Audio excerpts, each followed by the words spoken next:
चुन के सजा मिलेगी। फिर दादी की तरफ झुक के बोलती है, दादी आप सजा सुनाओ बस, सफाई के लिए घर में बहुत सारे लोग हैं। वही सिद्धार्थ सारा को देख के अपने मन में जितना होना है ना बीवी उड़ लो, अगर तुम्हारे पंख ना काटे तो मेरा नाम भी सिद्धार्थ सिंघानिया नहीं। एक बार हाथ तो आओ, अगले दिन अगर उठने की भी हिम्मत रह जाए तो मेरा नाम बदल देना। वही सिद्धार्थ के ख्यालों से बेखबर सारा मंद मंद मुस्कुराए जा रही थी। दादी सारा की बात पे हामी भरते हुए बोलती है, तुमने ठीक कहा पुत्र। फिर दादी सिद्धार्थ की तरफ मुड़ते हुए अपने चेहरे पे सख्त भाव लाते हुए बोलती है, मुर्गा बनो। दादी की बात सुन के सिद्धार्थ उन्हें आंखें फाड़े देखने लगता है, जैसे कहीं उसने कुछ गलत तो नहीं सुन लिया। सिद्धार्थ के भाव देख के दादी फिर से बोलती है, मुझे अपनी बात रिपीट करना पसंद नहीं, और अगर तुम मेरी बात नहीं मान सकते तो मैं भी शादी के बाद सारा को 1 महीने तक उसके घर भेज सकती हूँ और मुझे बिल्कुल भी बुरा नहीं लगेगा। दादी की बात सुन के तो सिद्धार्थ खुद को इमेजिन करने लगता है कि सारा के बिना वो उसके तकिए को किस करे जा रहा है और उसके ही कपड़े उतार रहा है। सिद्धार्थ एकदम से चिखते हुए बोलता है, नहीं आप ऐसा नहीं कर सकती दादी, अगर आपने ऐसा किया तो फिर आपका प्रमोशन कैसे होगा। सिद्धार्थ की बात सुन के दादी सोचने का नाटक करती है, लेकिन तभी वो स्टिक उठा के सिद्धार्थ के पैर पे मार देती है और बोलती है, नालायक तुझसे 2 महीने में तो कुछ हुआ नहीं, बोल तो ऐसे रहा है जैसे सुहागरात के अगले दिन ही हम हॉस्पिटल में होंगे। और डॉक्टर ऑपरेशन थिएटर से बाहर आके बोलेगी, मुबारक हो मिस्टर एस सिंघानिया, आपके 12 पोते पोतिया हुए हैं। दादी की बात सुन के सिद्धार्थ को सारा दोनों ही जेब जाती है। सारा को सिद्धार्थ के साथ बिताए हुए पल याद आने लगते हैं और वो शर्म से लाल हो जाती है। तभी उसके कानों में दादी की आवाज सुनाई पड़ रही थी, तुम मुर्गा बन रहे हो या फिर मैं सारा को भेज दूं। दादी की बात सुन के सिद्धार्थ जल्दी से ना में सिर हिला देता है और जैसे ही मुर्गा बनने के लिए अपने पैरों को दूर करके झुकता है, तभी सारा और दादी के लिए कर्णप्रिय और सिद्धार्थ के लिए ज्वालामुखी फटने जैसे आवाज चल रहा तीनों के कानों में पड़ती है, जिससे जहां दादी और सारा की हंसी छूट जाती है और सिद्धार्थ की पेन फट जाती है। सिद्धार्थ दोनों हाथों से खुद को कवर करने लगता है और दादी उसे रोकते हुए बोलती है, क्या छुपा रहा है तू मुझसे, मैंने बचपन में तेरे नेपी अपने हाथों से बदले थे। दादी सिद्धार्थ को और परेशान ना करते हुए वहां से चली जाती है। वही सारा अब भी अपने मुंह पे हाथ रखे हंसे जा रही थी। वो जैसे ही वहां से जाने लगती है, सिद्धार्थ उसे रोकते हुए बोलता है, जितना खुश होना है हो लो बीवी, लेकिन आखिर में मेरे बच्चों के नेपी तो तुम्हें ही चेंज करने हैं। सिद्धार्थ की बात सुन के सारा झेप जाती है और जल्दी से वहां से भाग जाती है। सिद्धार्थ भी अपने बालों में हाथ फेरता हुए चेंजिंग रूम में चला जाता है। रात को डाइनिंग टेबल पे तो सबकी जुबान पे बस सिद्धार्थ और उसकी फटी हुई पेंट के ही चर्चे थे। डिनर के बाद सब लोग अपने अपने रूम में जाके सो जाते हैं, क्योंकि अगले दिन मेहंदी का फंक्शन भी था। नेक्स्ट डे सब लोग मेहंदी फंक्शन की तैयारियों में लगे हुए थे। मेहंदी फंक्शन की थीम ग्रीन रखी गई थी। प्रिया की और सारा की फैमिली को दादी ने सिंघानिया पैलेस में ही रोक लिया था। सब लोग आज मिलकर तैयारी कर रहे थे। वही चारों लड़कियां अपने अपने रूम में रेडी हो रही थी। चारों ने आज ग्रीन कलर के आउटफिट पहने थे। वही लड़कों ने ग्रीन कलर के कुर्ते कैरी किए थे। सिद्धार्थ अपने रूम में रेडी हो रहा था कि तभी उसका फोन रिंग करता है। वो कॉलर आईडी देख के कॉल अटेंड करता है और सामने वाले की बात सुन के बोलता है, नहीं जैसा मैंने बोला है सब कुछ वैसे ही होना चाहिए, मुझे कोई गड़बड़ नहीं चाहिए। अगर कुछ भी उल्टा सीधा हुआ तो तुम्हारी खैर नहीं। थोड़ी देर बात करने के बाद उसके फेस पे एक गहरी मुस्कुराहट फैल जाती है। उसके बाद वो रेडी होके हाल में चला जाता है। थोड़ी देर में सब लोग वहां होते हैं सिवाय हमारी चारों ब्राइड्स के। मेहमान भी सारे आ चुके थे। थोड़ी देर में चारों लड़कियों को हाल में लाया जाता है। सारे मेहमान उन चारों को आंखें फाड़े देख रहे थे, जिससे हमारे चारों हीरोज की आंखें आग उगल रही थी। उनको आंखों से ही भस्म करने ले लिए। उन चारों को देख के ऐसा लग रहा था जैसे स्वर्ग से अप्सराएं उतर के धरती पे आ गई हो। उन चारों को लाके हाल में उनकी जगत पे बैठाया जाता है। तभी लाइट्स ऑफ होती है और शान स्टेज पे जाके बोलता है, दोस्तों आप सबको नागी लगता कि ये मेहंदी फंक्शन खुशी का मौका कम और एक जरूरी फॉर्मेलिटी लग रहा है। मेरा मतलब है इतनी रूखी मेहंदी, ना कोई डांस ना कुछ और। शान की बात पे सब हाँ बोल देते हैं। अर्नव शान को ज्वाइन करते हुए बोलता है, शान भाई ये मेरे सद्दू भाई की शादी है। वो इतने सद्दू है कि उन्होंने सब लोगों को अपने जैसे बना दिया है। अभी भी देखो उनकी ओर ऐसे लग रहा है जैसे किसी ने इनके हंसने पे टैक्स लगा दिया हो। लेकिन कोई बात नहीं प्यारी भाभीओ, हम है ना आपकी इस बोरिंग मेहंदी को इंटरेस्टिंग बनाने के लूटे। इतना बोल के अर्नव चुप हो जाता है और अर्नव और शान एक साथ होते हैं। डीजे वाले बाबू मेरा गाना चला था। सॉन्ग प्ले होता है और अक्षिता और दादी स्टेज पे आते हैं। दादी को देख के सबकी आंखें फट जाती है। अक्षिता और दादी गाने के लिरिक्स गाते हुए डांस करती है। दादी के डांस को देख के सबका मन डांस के लिए मचलने लगता है और सब अपने अपने पार्टनर के साथ डांस के साथ स्टेज पे आ जाते हैं। दादी और अक्षिता का डांस सबको खुद की ओर आंखें फाड़ने पे मजबूर कर रहा था। दादी शान के चारों ओर घूमते हुए और अक्षता अर्नव के चारों ओर घूमते हुए डांस कर रही थी और वो दोनों भी अच्छे से उनका साथ दे रहे थे। अक्षता और दादी डांस करते हुए चारों दुल्हनों को भी अपने साथ साथ शामिल कर लेती है। अब वो चारों भी अपने अपने पार्टनर के चारों ओर घूम के डांस करने लगती है। चारों लड़के भी अपने अपनी पार्टनर के साथ डांस करने लगते हैं। उस पूरे हॉल में शायद ही कोई होगा जो जस मानक के सॉन्ग पे थिरका ना हो। यहाँ ये सब लोग अपनी खुशियों में डूबे हुए थे। वही कोई और था जो इनके रंग में भंग डालने की तैयारी में था। हाल में खड़ी एक लड़की अपनी जलती आंखों से ये सब देख रही थी जैसे सब आज ही खत्म कर देगी। सबका डांस खत्म होता है और चारों लड़कियां वापस अपनी जगह पे आ जाती है। उन चारों के हाथों में ही मेहंदी लगनी शुरू होती है। थोड़ी देर में उनकी मेहंदी पूरी होती है। दादी ने और सना जी ने मिलकर मेहंदी वाली को बोल के बहुत छुपा के उनके पार्टनर्स का नाम लिखवाया था जिससे वो ढूंढ ना पाए। चारों लड़कों ने भी अपनी अपनी जान का नाम अपनी हथेली में लिखवा लूटा था। वही आज सिद्धार्थ के मिजाज सारा को कुछ बदले बदले लग रहे थे, क्योंकि आज सिद्धार्थ ने सुबह से ही उसे एक बार भी परेशान नहीं किया था।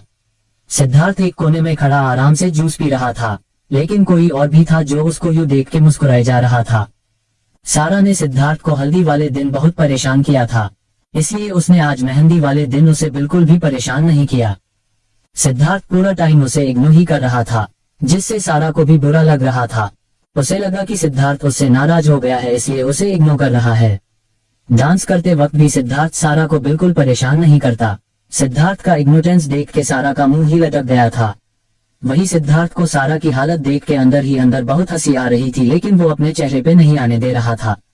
सबको मेहंदी लग जाने के बाद सारे लड़के अपनी अपनी दुल्हन को अपने हाथों से खाना खिलाते हैं, लेकिन सिद्धार्थ अब भी सारा को इग्नोर करके अपने रूम में चला जाता है कुछ इंपॉर्टेंट काम का बोल के, और अक्षता को सारा को खाना खिलाने को बोल देता है। अक्षता सारा को खाना खिलाती है, लेकिन उसका बिल्कुल भी मन नहीं था, वो थोड़ा सा ही खाती है। अब तो सारा की हालत बिल्कुल रोने जैसी हो गई थी। रात को डिनर के बाद सब लोग अपने अपने रूम में जाके सो जाते हैं।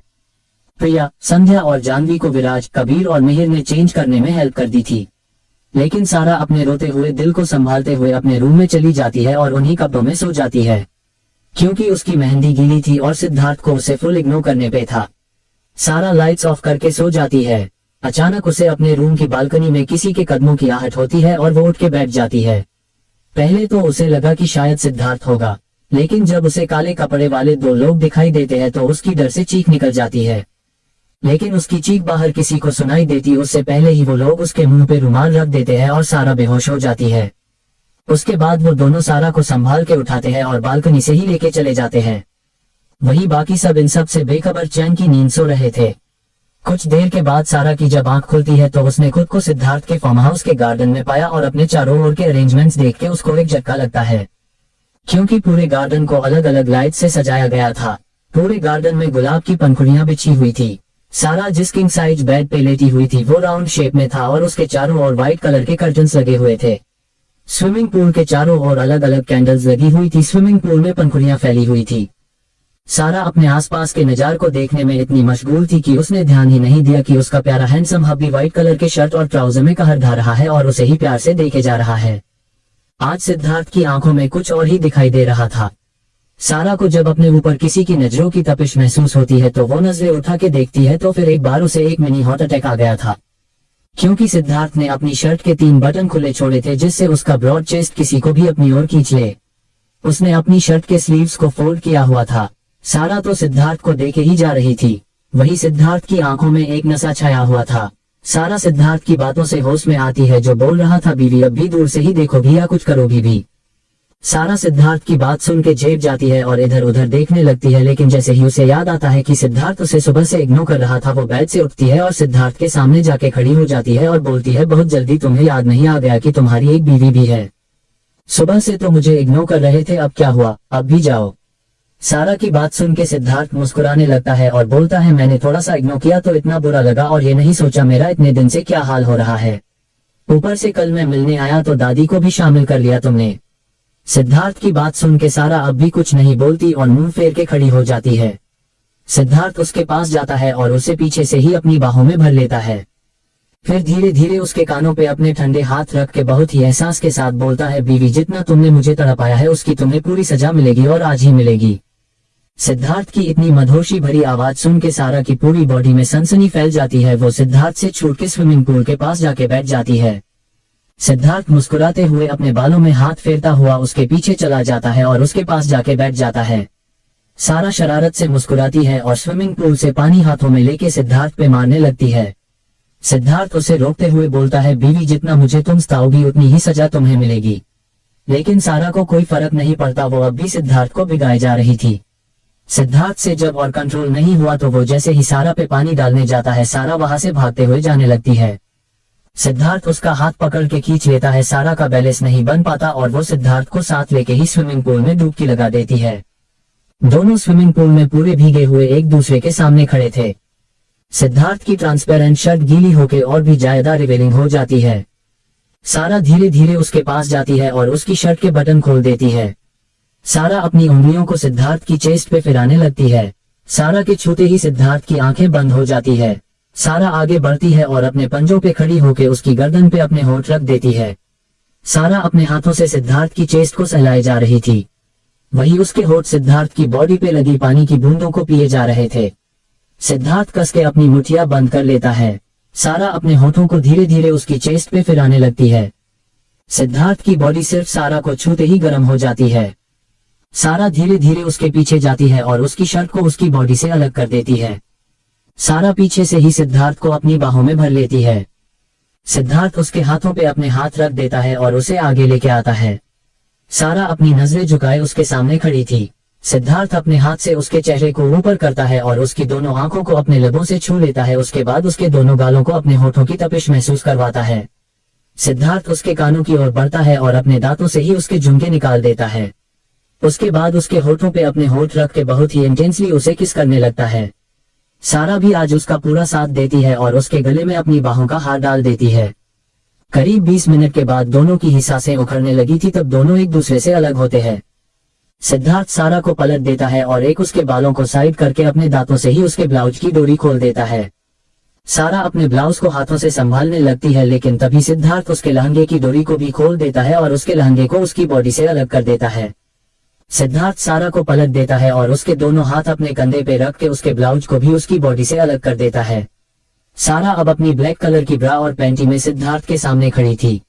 सिद्धार्थ सारा की कमर पकड़ के उसे उठाता है और एक बार फिर उसके होठों पे अपने होठ रख देता है। सारा अपने पैरों को सिद्धार्थ की कमर पे लपेट लेती है और सिद्धार्थ वैसे ही स्विमिंग पूल से बाहर आने लगता है बिना अपनी किस ब्रेक करे। सिद्धार्थ सारा को लाके बेड पे लेटा देता है। दोनों अब भी एक दूसरे को किस किए जा रहे थे। थोड़ी देर बाद सिद्धार्थ उसके होठों को छोड़ के उसकी गर्दन पे किस करने लगता है। सिद्धार्थ ने सारा की पूरी गर्दन पे लव बाइट्स दे दिए थे, जिससे सारा को एक मीठा सा दर्द हो रहा था और उसकी आह निकल रही थी, जो सिद्धार्थ को और भी पागल बना रही थी। सिद्धार्थ धीरे धीरे नीचे की ओर बढ़ता है और अपने दांतों से ही उसकी ब्रा को उसकी बॉडी से अलग कर देता है। सिद्धार्थ सारा की एक ब्रेस्ट को अपने मुंह में भर लेता है और दूसरी को अपने हाथों से मसलने लगता है, जिससे सारा को काफी दर्द हो रहा था, लेकिन आज वो भी सिद्धार्थ को रोकना नहीं चाहती थी। थोड़ी देर तक उसके ब्रेस्ट से खेलने के बाद सिद्धार्थ उसके पेट पे आ जाता है और उसके पेट पे किस करने लगता है। सिद्धार्थ ने सारा के पूरे पेट पे लव बाइट्स दे दिए थे। धीरे धीरे वो और नीचे जाता है और सारा के प्राइवेट पार्ट को उसकी पैंटी के ऊपर से ही सहलाने लगता है, जिससे सारा मचलने लगती है। सिद्धार्थ धीरे धीरे सारा की पैंटी को भी उसकी बॉडी से अलग कर देता है और उसके उभरे हुए होठों पे किस करने लगता है। थोड़ी देर उनको किस करने के बाद वो उन्हें लिक करता है अपनी जीभ से। सारा की अब बर्दाश्त से बाहर हो रहा था। वो सिद्धार्थ को अपने ऊपर लाते हुए बोलती है, मैं मर जाऊंगी प्लीज। सिद्धार्थ सारा की सिचुएशन समझ रहा था, क्योंकि वो भी अपना कंट्रोल खो चुका था, उसका मैनर भी हार्ड हो चुका था। वो अपनी पैंट को अपनी बॉडी से अलग करता है और सारा के ऊपर आके अपने पेनिस को उसके वजाइना पे रब करने लगता है। वो सारा के ऊपर आके उसके होठों पे अपने होठ रख देता है और एक झटके में सारा में एंटर कर जाता है। सारा की दर्द से चीख निकल जाती है, लेकिन अफसोस वो उसके मुंह में ही दब के रह जाती है। धीरे धीरे सिद्धार्थ अपनी स्पीड बढ़ा देता है और सारा को प्यार करने लगता है। थोड़ी देर के बाद वो सारा को पलट देता है और एक बार फिर उसके अंदर एंटर करता है और खुद को अंदर बाहर करने लगता है। थोड़ी देर ऐसे ही सारा को प्यार करने के बाद वो सारा को पलट के खुद के ऊपर बैठा लेता है और उसको इशारा करता है। उसकी बात समझ के सारा भी अपनी कमर को आगे पीछे करने लगती है और सिद्धार्थ भी उसका साथ देने लगता है। पूरी रात वो दोनों एक दूसरे को ऐसे ही प्यार करते रहते हैं, ना जाने कितनी बार वो इंटीमेट हुए थे। सुबह के 5 बजे वो दोनों थक के एक दूसरे की बाहों में सो जाते हैं। चैप्टर 27 संगीत और साजिशें। नेक्स्ट मॉर्निंग सारा और सिद्धार्थ दोनों ही एक चादर में बिना कपड़ों के लेटे हुए थे। सिद्धार्थ की नींद खुलती है और बीती रात को याद करके उसके चेहरे पे मुस्कुराहट आ जाती है। वो अपनी बाहों में सोई हुई सुंदरी को देखता है और उसके माथे पे एक सॉफ्ट किस कर देता है। लेकिन रात को सिद्धार्थ ने सारा को इतना परेशान किया था कि वो तो सारी दुनिया के घोड़े तबेले सब बेच के सो रही थी। सिद्धार्थ टाइम देखता है तो सुबह के 10 बज रहे थे। आज उनका संगीत था और वो दोनों आराम से सोए हुए थे। सिद्धार्थ सारा को उठाने लगता है लेकिन सारा तो कुंभकर्ण बनी हुई थी। सिद्धार्थ उसकी बॉडी पे अपना हाथ फिराने लगता है लेकिन सारा उसका हाथ हटा के फिर से पलट के सो जाती है। सिद्धार्थ उसके चेहरे पे झुकता है और धीरे धीरे अपनी गर्म सांसें उसके चेहरे पे छोड़ते हुए बोलता है, how was the last night बीवी। सिद्धार्थ की बात सुन के नींद में ही सारा के चेहरे पे रौनक आ जाती है। वो मुस्कुराते हुए बोलती है, इट वॉज अमेजिंग। तो फिर एक ट्रायल और हो जाए, सिद्धार्थ बोलता है। फिर से वो सब सोच के सारा हड़बड़ी में बेड पे उठ के बैठ जाती है और अपना सिर जल्दी जल्दी नामे हिला देती है। इन सब में सारा ने ये भी ध्यान नहीं दिया कि उसने कुछ भी नहीं पहना था। उसके अचानक उठने से उसकी अपर बॉडी से चादर हट जाती है लेकिन वो तो अपनी ही धुन में बोले जा रही थी क्योंकि रात को सिद्धार्थ ने उसे बहुत परेशान किया था और अब उसमें इतनी हिम्मत नहीं थी कि वो फिर से उसे झेल सके। वही सिद्धार्थ का ध्यान तो सारा की बातों पे था ही नहीं, उसकी आंखें तो कहीं और ही निशाना लगा रही थी। सारा जब उसकी नजरों का पीछा करती है तो उसके गाल शर्म से लाल हो जाती है। वो जल्दी से उस पूरी चादर को खींच के खुद पे लपेट लेती है। इन सब में उसने फिर हड़बड़ी में गड़बड़ी कर दी और सामने का नजारा देख के वो फिर से पानी पानी हो गई। वो अपने चेहरे को अपने दोनों हाथों से कवर कर लेती है। वही सिद्धार्थ उसकी हालत देख के मुस्कुराए जा रहा था। वो सारा की कमर पकड़ के उसे अपने ऊपर कर लेता है और उसके चेहरे पे आए बालों को उसके कान के पीछे करते हुए बोलता है, बीवी तुम तो ऐसे शर्मा रही हो जैसे पहले बार देख रही हो। रात को तो बहुत आवाज निकल रही थी तुम्हारी, अब क्या हुआ? और अभी भी तो बोल रही थी कि इट वॉज अमेजिंग। तो मुझे लगता है कि तुम्हें कल रात कुछ ज्यादा ही पसंद आ गई, इसलिए कि तुम बार बार मुझे उंगली कर रही हो। अब जब तुमने शेर के मुंह में हाथ दहाई दिया है तो भुगतो। सिद्धार्थ की पूरी बात सुन के सारा की जान हलक में आ गई थी। वो लाचारी से अपना सिर हिलाते हुए बोलती है, सिद्धार्थ और नहीं प्लीज, मुझे बहुत पेन होता है। फर्स्ट टाइम सबको पेन होता है लेकिन तुम फिक्र मत करो, मैं तुम्हें ज्यादा परेशान नहीं करूंगा। लेकिन अब खुद को कंट्रोल करना मेरे बस में नहीं है, सिद्धार्थ जवाब देता है। सिद्धार्थ सारा को अपने नीचे करता है और दोनों को चादर से कवर कर लेता है। सिद्धार्थ सारा के होठों पे अपने होठ रख के एक बार फिर उसके अंदर एंटर करता है और धीरे धीरे अपनी स्पीड बढ़ाने लगता है। सारा को काफी दर्द होता है लेकिन उसकी आवाज उसके मुंह में ही दब के रह जाती है। करीब 2 घंटे के बाद सिद्धार्थ सारा को छोड़ता है और अपनी गोद में उठा के उसको अंदर रूम में ले जाता है। सिद्धार्थ सारा को बात लेने में हेल्प करता है क्योंकि सारा की ये हालत भी तो उसने ही की थी। थोड़ी देर के बाद वो दोनों ही रेडी होके फार्म हाउस से निकल जाते हैं। सिद्धार्थ ने सारा की ऐसी हालत कर दी थी कि उसके लिए कार के सीट पे बैठना भी मुश्किल हो गया था। ऊपर से थकान की वजह से वो कार में ही सो जाती है। थोड़ी देर में वो दोनों घर पहुंच जाते हैं। सिद्धार्थ सारा को अपनी गोद में उठा के घर के बैक डोर से ही अंदर जाता है कि कहीं दादी को पता ना चल जाए और उसकी फिर से क्लास लग जाए। सिद्धार्थ सारा को उसके रूम में लाके सिला देता है और उसको ब्लैंकेट से कवर करके रूम लॉक करके बाहर निकल जाता है। शाम को 5 बजे सारा की नींद खुलती है और वो खुद को घर में पाती है। उसे याद आता है कि आओ तो कार में ही सो गई थी। संगीत फंक्शन रात को होना था इसलिए किसी का भी ध्यान सारा पे नहीं गया। वही बाकी का रहा सहा काम सिद्धार्थ की पलटन ने संभाल लिया। सारा को सिद्धार्थ ने पेन किलर दर्द दी थी इसलिए उसे अब दर्द भी नहीं हो रहा था। वो बाथरूम में जाके फ्रेश होती है और तब तक उसको रेडी करने के लिए एक लेडी भी आ चुकी थी। वो सारा को रेडी होने में हेल्प करती है। थोड़ी देर के बाद सब लोग हाल में होते हैं सिवाय सिद्धार्थ और सारा के, क्योंकि सारा काफी लेट उठी थी इसलिए उसको वक्त लगता है। सारा अपने रूम से बाहर आती है हाल में जाने के लिए। सामने ही उसे सिद्धार्थ आता हुआ दिखाई देता है। एक बार फिर सारा के दिमाग में पिछली रात के सीन चलने लगते हैं और वो शर्म से लाल हो जाती है। सिद्धार्थ उसके पास जाता है और उसका हाथ पकड़ के नीचे जाने लगता है। सब लोग अपनी अपनी जगह ले लेते हैं और संगीत फंक्शन शुरू होता है। अर्नब और शान स्टेज पे जाके एंकरिंग करते हैं और डीजे वाले भैया सॉन्ग्स प्ले करते हैं। सबसे पहले दादी स्टेज पे जाती है और अपने फेवरेट सॉन्ग बचना ए हसीनो लो मैं आ गया पे परफॉर्म करती है। दरअसल ये सॉन्ग दादी के पतिदेव यानी के सिद्धार्थ के दादाजी को पसंद था। इसकुते दादी इस सॉन्ग पे दादाजी बन के परफॉर्म करती है। उसके बाद बारी बारी से सना जी और अमन जी साथ में एक परफॉर्मेंस देते हैं। ऐसे ही सब बारी बारी अपने डांस से महफिल को सजा देते हैं और लास्ट में बारी आती है हमारी चारों जोड़ियों के परफॉर्मेंस की और सॉन्ग प्ले होता है। सबसे पहले चारों लड़के स्टेज पे जाते हैं और अपनी अपनी पार्टनर्स को देखते हुए सॉन्ग के लिरिक्स के अकॉर्डिंग डांस करते हैं। विराज प्रिया को अपने पास ले आता है और उसको खुद से चिपका के उसके साथ डांस करने लगता है और प्रिया भी उसका पूरा साथ देती है। मिहिर जानवी के साथ आगे परफॉर्मेंस करता है और जानवी के हाथ को अपने दिल पे रख के पूरी शिद्दत से आगे दोहराता है। कबीर संध्या के पास जाता है और बहुत ही एलिगेंट तरीके से उसका हाथ पकड़ के उसको स्टेज पे लाता है और उसकी कमर में हाथ डाल के उसको खुद के सीने से लगा के डांस करने लगता है। संध्या भी उसके गले में अपनी बाहों का हाथ डाल देती है।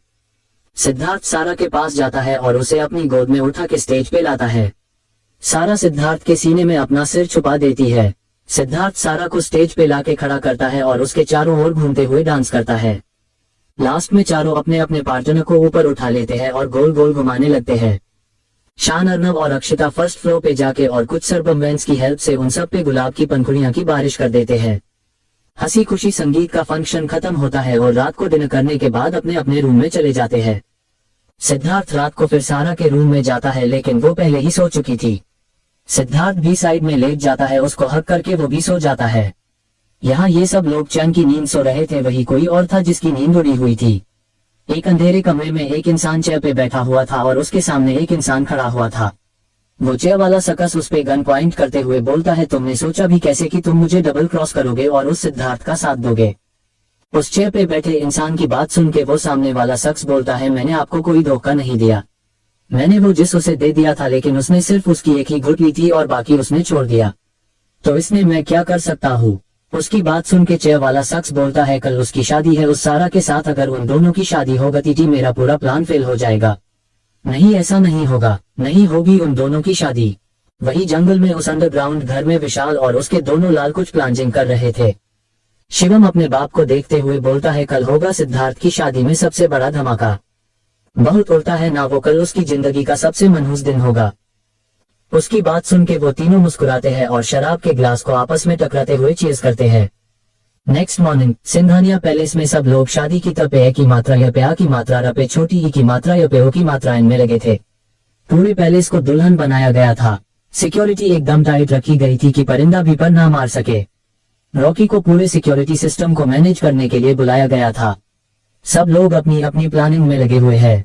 ना जाने कौन सफल होगा और कौन फेल होगा, किसकी तकदीर बदलेगी और किसकी बिगड़ेगी, पर जो भी होने वाला है होगा बड़ा ही खतरनाक। नेक्स्ट डे सिंघानिया पैलेस को दुल्हन की तरह सजाया गया था। इतनी सारी लाइट्स का यूज किया गया था कि रात के अंधेरे में पैलेस एक चमकता हुआ सितारा लग रहा था। चारों दुल्हनों को रेडी किया जा रहा था और चारों दूल्हे अपने अपने रूम में रेडी हो रहे थे। पंडित जी मंडप में अपनी तैयारियों में लगे हुए थे। थोड़ी देर में वर पूजा के लिए चारों लड़कों को बुलाया जाता है। चारों सीढ़ियों से आते हुए किसी रियासत के राजकुमार लग रहे थे।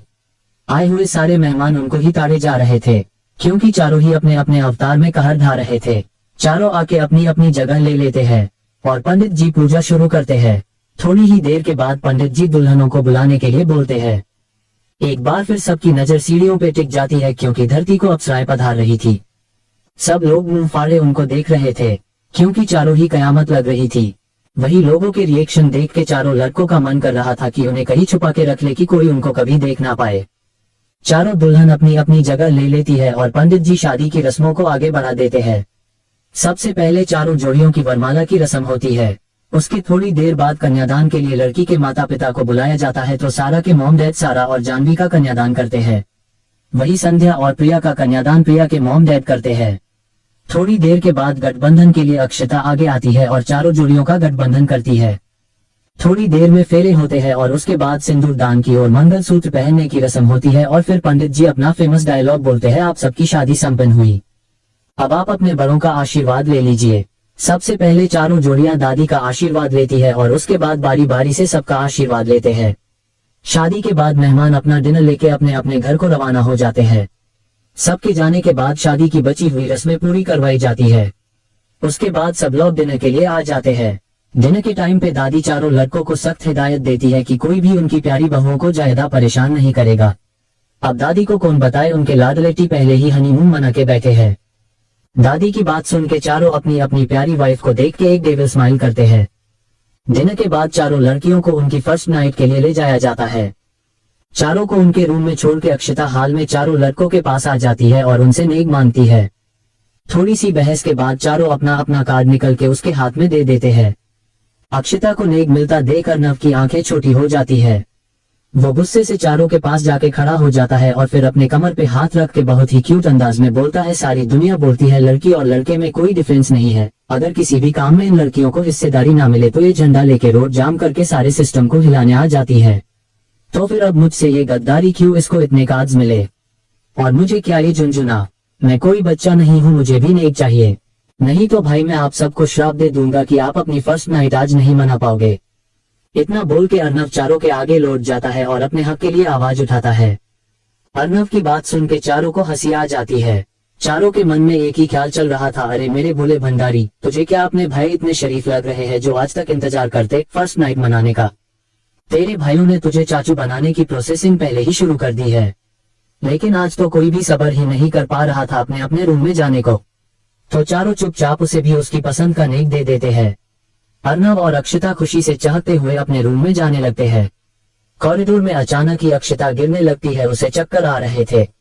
अर्नव उसको संभालते हुए बोलता है, तू ठीक है? क्या हो रहा है तुझे? खाना ठीक से नहीं खाया था क्या? अर्नव की बात सुन के अक्षता जवाब देती है, नहीं मैं ठीक हूँ। क्या नहीं, कैसे चक्कर आ गए? शायद पूरा दिन भाग दौड़ की वजह से हुआ होगा कुछ, रेस्ट करूंगी तो ठीक हो जाऊंगी। अर्नव भी आगे कुछ नहीं बोलता और उसे उसके रूम में छोड़ के वो भी अपने रूम में चला जाता है। अर्नव जब रूम में आया तो उसे भी यूं सिर भारी लग रहा था। उसे भी लगा शायद थकान होगी कि ज्यादा ध्यान ना देते हुए वो भी अपने कपड़े चेंज करके सो जाता है। बाकी सब घरवाले भी अपने अपने रूम में गहरी नींद में सो चुके थे। सबके जाने के बाद चारों लड़के भी अपने अपने रूम में जाने को आगे बढ़ जाते हैं। चारों अपने अपने रूम में जाती है तो उनको सब कुछ धुंधला दिखाई देता है। सब लोग अपने सिर पे हाथ रख के आगे बढ़ने लगते हैं। थोड़ी ही देर में उनकी आंखें पूरी तरह से बंद हो जाती है। नेक्स्ट डे शाम के 5 बजे सिद्धार्थ की नींद खुलती है। वो धीरे धीरे अपनी आंखें खोल के चारों ओर देखने लगता है। उसे अपने सिर में बेतहासा दर्द महसूस होता है। वो सारा को आवाज देने लगता है लेकिन सारा कोई रिस्पॉन्स नहीं देती। सिद्धार्थ अपनी आंखें कस के बंद कर लेता है और झटके से खोलता है। वो अभी भी कल के ही कपड़ों में था। वो चारों ओर सब चेक करने लगता है तो उसे याद आता है कि उन सब की शादी हुई थी और वो अपने रूम में आ रहा था। अचानक ही अनजाने डर से उसका दिल कांप उठता है। वो खुद को संभालते हुए बाथरूम में जाता है क्योंकि उसे अभी चक्कर आ रहे थे। वो अपने मुंह पे पानी मारता है और उसे होश आने लगता है। पूरी तरह होश में आके वो बाहर की ओर भागता है। उसके सारे गार्ड्स अपनी अपनी जगह पे सोए हुए थे। सिद्धार्थ सारे रूम चेक करता है तो सारे फैमिली मेंबर्स अपने अपने रूम में सोते मिलते हैं। सिद्धार्थ को समझ आ जाता है कि ये साजिश है और कहीं ना कहीं इन सब के पीछे किसका हाथ है ये भी वो समझ जाता है। सिद्धार्थ बारी बारी सबको उठाने लगता है। उसने डॉक्टर को भी कॉल कर दिया था। डॉक्टर सबको चेक करके इंजेक्शन देते हैं। थोड़ी देर में सबको धीरे धीरे होश आने लगता है। डॉक्टर सिद्धार्थ के पास आके बोलता है, मिस्टर सिंघानिया, इन सब लोगों को खाने में ड्रग दिया गया है, बेहोशी का। ड्रग का डोज काफी ज्यादा था, इतना कि शायद कोई इन्हें कम से कम 2 से 3 दिन तक बेहोश रखना चाहता हो। मैंने इनको एंटीडोट दे दिया है, धीरे धीरे इनको होश आ जाएगा। लेकिन वही खाना टी मैंने भी खाया था। सिद्धार्थ पूछता है, शायद आपने खाना कम खाया था इसलिए आपको जल्दी होश आ गया। डॉक्टर जवाब देता है। डॉक्टर की बात सुन के सिद्धार्थ को याद आता है कि उसने खाना थोड़ा ही खाया था क्योंकि उसे भूख नहीं थी। डॉक्टर सबको चेक करके वहां से चले जाते हैं। उनके जाने के बाद सिद्धार्थ धम से सोफे पे बैठ जाता है और अपने चेहरे को अपने हाथों में छुपा लेता है। घर में सारे ही मेंबर्स थे सिवाय सारा, संध्या, जानवी और प्रिया के। सिद्धार्थ कुछ देर वहीं बैठा रहता है और सब चीजों के बारे में सोचने लगता है। थोड़ी देर में वो खुद को नॉर्मल कर लेता है और अपना फोन उठा के रॉकी को कॉल करता है और उसे सिंघानिया पैलेस आने को बोलता है। सिद्धार्थ को आज पहली बार खुद के फैसले पे बुरा लग रहा था क्योंकि कल शादी हो जाने के बाद उसने रॉकी को वापस भेज दिया था और ये सब हो गया। थोड़ी देर में विराज, कबीर और मिहिर को भी होश आ जाता है। उनका भी हाल कुछ सिद्धार्थ के जैसा ही था। तीनों खुद को कल के कपड़ों में पाकर उनका भी दिमाग घूम जाता है और वो भी बाहर की तरफ भागते हैं। तीनों ही कॉरिडोर में एक दूसरे से टकराते हैं तो मिहिर बोल पड़ता है, जानवी नहीं है। उसकी बात सुन के विराज और कबीर भी एक दूसरे को देखते हैं और बोलते हैं वो भी नहीं है। तीनों को धीरे धीरे सारा माजरा समझ आता है और हाल में भागते हैं। उन्हें हाल में सिद्धार्थ रॉकी के साथ दिखाई देता है। वो कुछ बोलने को होती है कि उससे पहले ही सिद्धार्थ बोल पड़ता है, चारों गायब है, मुझे पता है, लेकिन ये बातों का नहीं, एक्शन का टाइम है, इसलिए जल्दी से जाके फ्रेश हो जाओ और जल्दी बाहर आओ, हम दुबई जा रहे हैं, उनकी जान खतरे में है, कहीं ऐसा ना हो कि हम उन्हें यूनिसा के लिए खो दे। सिद्धार्थ की बात से वो तीनों सहमत होते हैं और जल्दी से अपने रूम में भाग जाती है। सिद्धार्थ रॉकी को अपना जेट रेडी करने को बोलता है। अब तक बाकी घर वालों को भी होश आ गया था। सारी बात जान के सबके होश उड़ गए थे कि उनकी चारों बच्चियां गायब है। सना जी का तो रो रो के बुरा हाल हो गया था। थोड़ी देर में चारों लड़के दुबई के लिए निकलने लगते हैं तो दादी उन्हें रोकते हुए बोलती है, मेरी बच्चियों को सही सलामत लेके आना, नहीं जी आने की कोई जरूरत नहीं है। दादी की बात सुन के चारों अपना सिर हाँ में हिला देती है। चारों ही अपनी कार में बैठ के एयरपोर्ट के लिए निकल जाते हैं। थोड़ी ही देर में वो अपने जेएस में बैठ के दुबई की उड़ान भर लेते हैं। चारों को ही अंदर एक डर खाए जा रहा था, किसी अनहोनी के होने का डर। सिद्धार्थ मिहिर को कुछ इंस्ट्रक्शन देता है और मिहिर अपना लैपटॉप उठा के उसमें कुछ करने लगता है। वही सिद्धार्थ अपनी सीट से सिर लगा के बैठ जाता है और अपनी आंखें बंद करके सारा के साथ बिताए पलों के बारे में सोचने लगता है। थोड़ी देर में मिहिर की आवाज सबके कानों में पड़ती है और सब लोग अपनी अपनी सेंस में आते हैं। मिहिर बोलता है, विशाल के बेस पे है वो, मैंने जानवी की लोकेशन ट्रेस की है और जिस जगह पे उनको रखा गया है कि उसकी सिक्योरिटी बहुत टाइट है। विशाल ने अपने बेटों का बदला लेने के लिए पूरी ताकत लगा दी है। पूरा अंडरवर्ल्ड वहां फैला दिया है कि परिंदा भी पर ना मार सके। ये तक कि डिजिटल सिक्योरिटी सिस्टम के लिए उन्होंने एक हैकर को भी इसमें शामिल कर लिया है। मैं उसके सिस्टम को हैक नहीं कर पा रहा हूँ। सिद्धार्थ फिर से अपनी आंखें बंद कर लेता है और अपनी सर्द आवाज में बोलता है, तुम्हारे पास सिर्फ 1 घंटा है उसके सिस्टम जो हैक करने के लिए, नहीं तो मैं तुम्हारा सिस्टम ब्रेक कर दूंगा, याद रखना। सिद्धार्थ की धमकी सुन के मिहिर फिर से अपने काम में लग जाता है। चैप्टर 28 विशाल की काली दुनिया। शादी होने के अगले दिन सबकी नींद खुलती है तो चारों लड़कियां गायब थी। सिद्धार्थ जब अपने सोर्सेज का यूज करके पता करता है तो उसे पता चलता है कि विशाल और उसके दोनों लाडले उनको लेके दुबई चले गए हैं। अपनी जान को बचाने के लिए वो चारों भी दुबई को रवाना हो जाते हैं। मिहिर जानवी के मंगलसूत्र की लोकेशन को ट्रैक करता है कि उसे पता चल जाता है कि वो लोग विशाल के दुबई वाले अंडरवर्ल्ड बेस पे है। मिहिर उनकी सिक्योरिटी सिस्टम में घुसने की कोशिश करता है लेकिन कोई और उसको रोकने के लिए विशाल ने पहले ही वहां बैठा रखा था। मिहिर को सिद्धार्थ ने 1 घंटा दिया था उनके सिस्टम को हैक करके सब पता लगाने के लिए। कुछ घंटों की उड़ान के बाद वो चारों दुबई पहुंच जाते हैं। एयरपोर्ट से बाहर आते ही उनको विक्रम मिलता है जो कि दुबई में सिद्धार्थ के सारे काम को हैंडल करता है। वो लोग एयरपोर्ट से बाहर आते हैं और अपनी अपनी कार में बैठ के सिद्धार्थ के विला की ओर निकल जाते हैं। वही मिहिर अब भी अपनी उंगलियों को लैपटॉप पे नचा रहा था। चारों के चेहरे पे कोई एक्सप्रेशन नहीं था, सबकी आंखें सर्द थी और एक अजीब सी गर्माहट दुबई के मौसम में फैल रही थी। वही उन चारों की साड़ी हुई शक्ल देख के विक्रम को पसीने आ रहे थे। वो अपने पसीने पोंछते हुए मन ही मन उनको गालियां दिए जा रहा था, माना इनकी बीवी को कोई चुरा ले गया, लेकिन ये क्या चाहते हैं कि बाकी सबकी वाइफ विधवा हो जाए। ऐसी शक्ल बना रखी है कि पूरे दुबई को आंखों से ही भस्म कर देंगे। चारों के चारों ही डेविल है। अगर मुझे मेरी जॉब प्यारी नहीं होती तो मैं इन जल्लादों की शक्ल भी नहीं देखता। देखने में इतने हैंडसम है लेकिन काम रक्षासों वाले, शक्ल तो रावण जैसी बना रखी है। हे भगवान, इनकी बीवी इनको कैसे झेलती होगी। शायद झेल नहीं पा रही होगी इसीलिए इनको छोड़ के दुबई आ गई होगी। विक्रम के चेहरे पे आते जाते भावों को देख के कबीर बोलता है, क्या हुआ, तुम्हारी बीवी तुम्हें छोड़ के भाग गती गई क्या किसी के साथ? को तुम हमको देख के ऐसे एक्सप्रेशन ला रहे हो, कहीं तुम्हारी नियति नहीं बदल रही है हम हैंडसम बंदों को देख के? लेकिन अगर बिगड़ भी रही है तो मुझे कोई फर्क नहीं पड़ता, क्योंकि मेरी बीवी बहुत ज्यादा हॉट है और शायद कुछ दिनों में मैं बाप भी बनने वाला हूँ। कबीर की बात सुन के सब लोग उसको घूरने लगते हैं, जैसे पूछ रहे हो क्या संध्या प्रेग्नेंट है। सबके चेहरे के भाव पढ़ के कबीर बेकिफी से बोलता है, मुझे मेरी परफॉर्मेंस पे कोई डाउट नहीं है और वैसे भी मैंने उसका फर्स्ट टाइम बिल्कुल सही टाइम पे लिया था और बाकी सब भी ठीक था, तो मुझे लगता है वो प्रेग्नेंट ही हो जाएगी। अब क्रिकेट टीम के लिए तो अभी से उसका प्रेग्नेंट होना जरूरी है। कबीर की बात सुन के सब लोग उसको ऐसे घूरते हैं जैसे वो कोनो और बोले का प्राणी हो। तभी सबके कानों में मिहिर की चिल्लाने की आवाज पड़ती है जो खुशी से बोले जा रहा था, यस हो गया उसकी, तो मैंने बैंड बजा दी। दोबारा मुझसे पंगे लेने से पहले 100 बार सोचेंगी।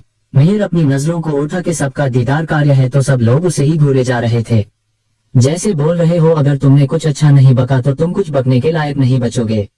तभी गाड़ियों के रुकने की आवाज आती है और बॉडीगार्ड्स उन सबके लिए दूर ओपन करते हैं। चारों बाहर आते हैं और उनके साथ ही विक्रम उनका कुली बन के आगे बढ़ रहा था और साथ ही उनको गालियां दिए जा रहा था। शायद ही कोई गाली होगी जो उसने ना बोली हो। उनके अंदर जाते ही विक्रम अपना सिर ऊपर करके बोलता है, हे भगवान, क्या कहीं कमी रह गई थी ये कि टेम्परेचर में जो अपने इन चारों कमीनों को और भेज दिया। वही दुबई के रेगिस्तानी इलाके में एक चॉपर रेगिस्तान के बीच में आके लैंड करता है। उसमें से विक्रम, आर्यन और शिवम के साथ सूट बूट में चेहरे पे गॉगल्स के पीछे मकारी छिपाए बाहर आते हैं। आर्यन आगे बढ़ता है और एक जगह से कुछ मिट्टी हटा के उस जगह पे कुछ पासवर्ड क्लिक करता है और उनके सामने कुछ सीढ़ियां खुल जाती है। वो तीनों अंदर जाते हैं और सामने खड़ी कार में जाके बैठ जाते हैं। उनके अंदर जाते ही वो जगह फिर से बंद हो जाती है और सब रेत ही रेत हो जाता है। उसको देख के कोई नहीं बोल सकता था कि उसके नीचे कोई और दुनिया बसी है। उस रेगिस्तान के नीचे पूरा का पूरा एक शहर बसा हुआ था। कुछ देर की ड्राइव के बाद वो तीनों एक बड़े से बंगलों के बाहर होते हैं। उस बंगलों की चारों ओर एक अजीब तरह की रोशनी फैली हुई थी। विशाल आगे बढ़ के कुछ पासवर्ड टाइप करता है और उसके बाद वो लाइट्स ऑफ हो जाती है और वो तीनों अंदर बढ़ जाते हैं। अंदर हर एक कदम पे बॉडीगार्ड्स फैले हुए थे। उन तीनों ने मास्क पहना हुआ था, इसलिए कोई उनका चेहरा नहीं देख पा रहा था, लेकिन उनके हाथ में एक स्पेशल टाइप का कार्ड था जिससे वो लोग उनकी पहचान कर पा रहे थे और अपना सर झुका के उनको ग्रीट कर रहे थे। वो तीनों आगे बढ़ते हैं तो उन्हें एक आदमी मिलता है जिसका नाम था राणा। राणा आगे आके उनको ग्रीट करता है तो विशाल उसकी पीठ थपथपाते हुए बोलता है, वेल डन राणा, क्या कमाल किया है तुमने, कहा वो सुंदरियां। राणा जवाब देते हुए बोलता है, मालिक वो अंदर है पर अभी तक उनको होश नहीं आया है। ड्रग काफी हाई डोज था इसलिए अभी तक बेहोश पड़ी हुई है। कोई बात नहीं, आज उनकी बेहोशी में उनके हुस्न का दीदार कर लेते हैं, अब तो उनको सारी जिंदगी यही रहना है। शिवम मकारी से बोलता है कि बाकी तीनों भी उसकी बात सुन के मुस्कुरा उठते हैं। राणा के साथ वो तीनों आगे बढ़ जाते हैं और राणा उन्हें एक बड़े से हाल में लेकर जाता है और उसके बाद अंडरग्राउंड जाके एक रूम के बाहर अपने फिंगरप्रिंट स्कैन करता है तो उस रूम का डोर ओपन होता है। राणा वही रुक जाता है और वो तीनों अंदर बढ़ जाते हैं। अंदर 3 मखमली बिस्तर पे 3 लड़कियां सोई हुई थी। तीनों ही शादी के जोड़े में थी। विशाल, आर्यन और शिवम आगे बढ़ते हैं तो सामने सबसे पहले संध्या उस बेड पे थी, दूसरे पे प्रिया को लिटाया गया था। उन दोनों को देख के ही तीनों के मुंह से लाल टपक रही थी, लेकिन जैसे ही तीनों तीसरे बेड की ओर जाते हैं तीनों का ही माथा ठनक जाता है। शिवम गुस्से से बाहर आता है और राणा को एक खींच के थप्पड़ मार देता है। गुस्से से उस पे बिफरते हुए बोलता है, साले बूढ़े उम्र के साथ तेरी आंखें कमजोर हो चुकी है, ये किसको उठा के लाया है, ये वो लड़की नहीं है, तेसारा नहीं है। शिवम के थप्पड़ से राणा को बहुत गुस्सा आता है, लेकिन वो अपने गुस्से को पी के रह जाता है और बोलता है, माफ कीजिए छोटे मालिक, लेकिन वहाँ सिर्फ ये 3 ही लड़कियां था, उस घर में और कोई भी लड़की नहीं थी शादी के जोड़े में। मैं खुद इन्हें वहां से लाने के लिए गया था और सब फिर से चेक भी किया था मैंने। अगर सारा वहां भी नहीं थी, यह भी नहीं है तो सारा गई कहा। शिवम गुस्से से अपने बाल नोचते हुए बोलता है। राणा की बात विशाल और आर्यन ने भी सुन ली थी।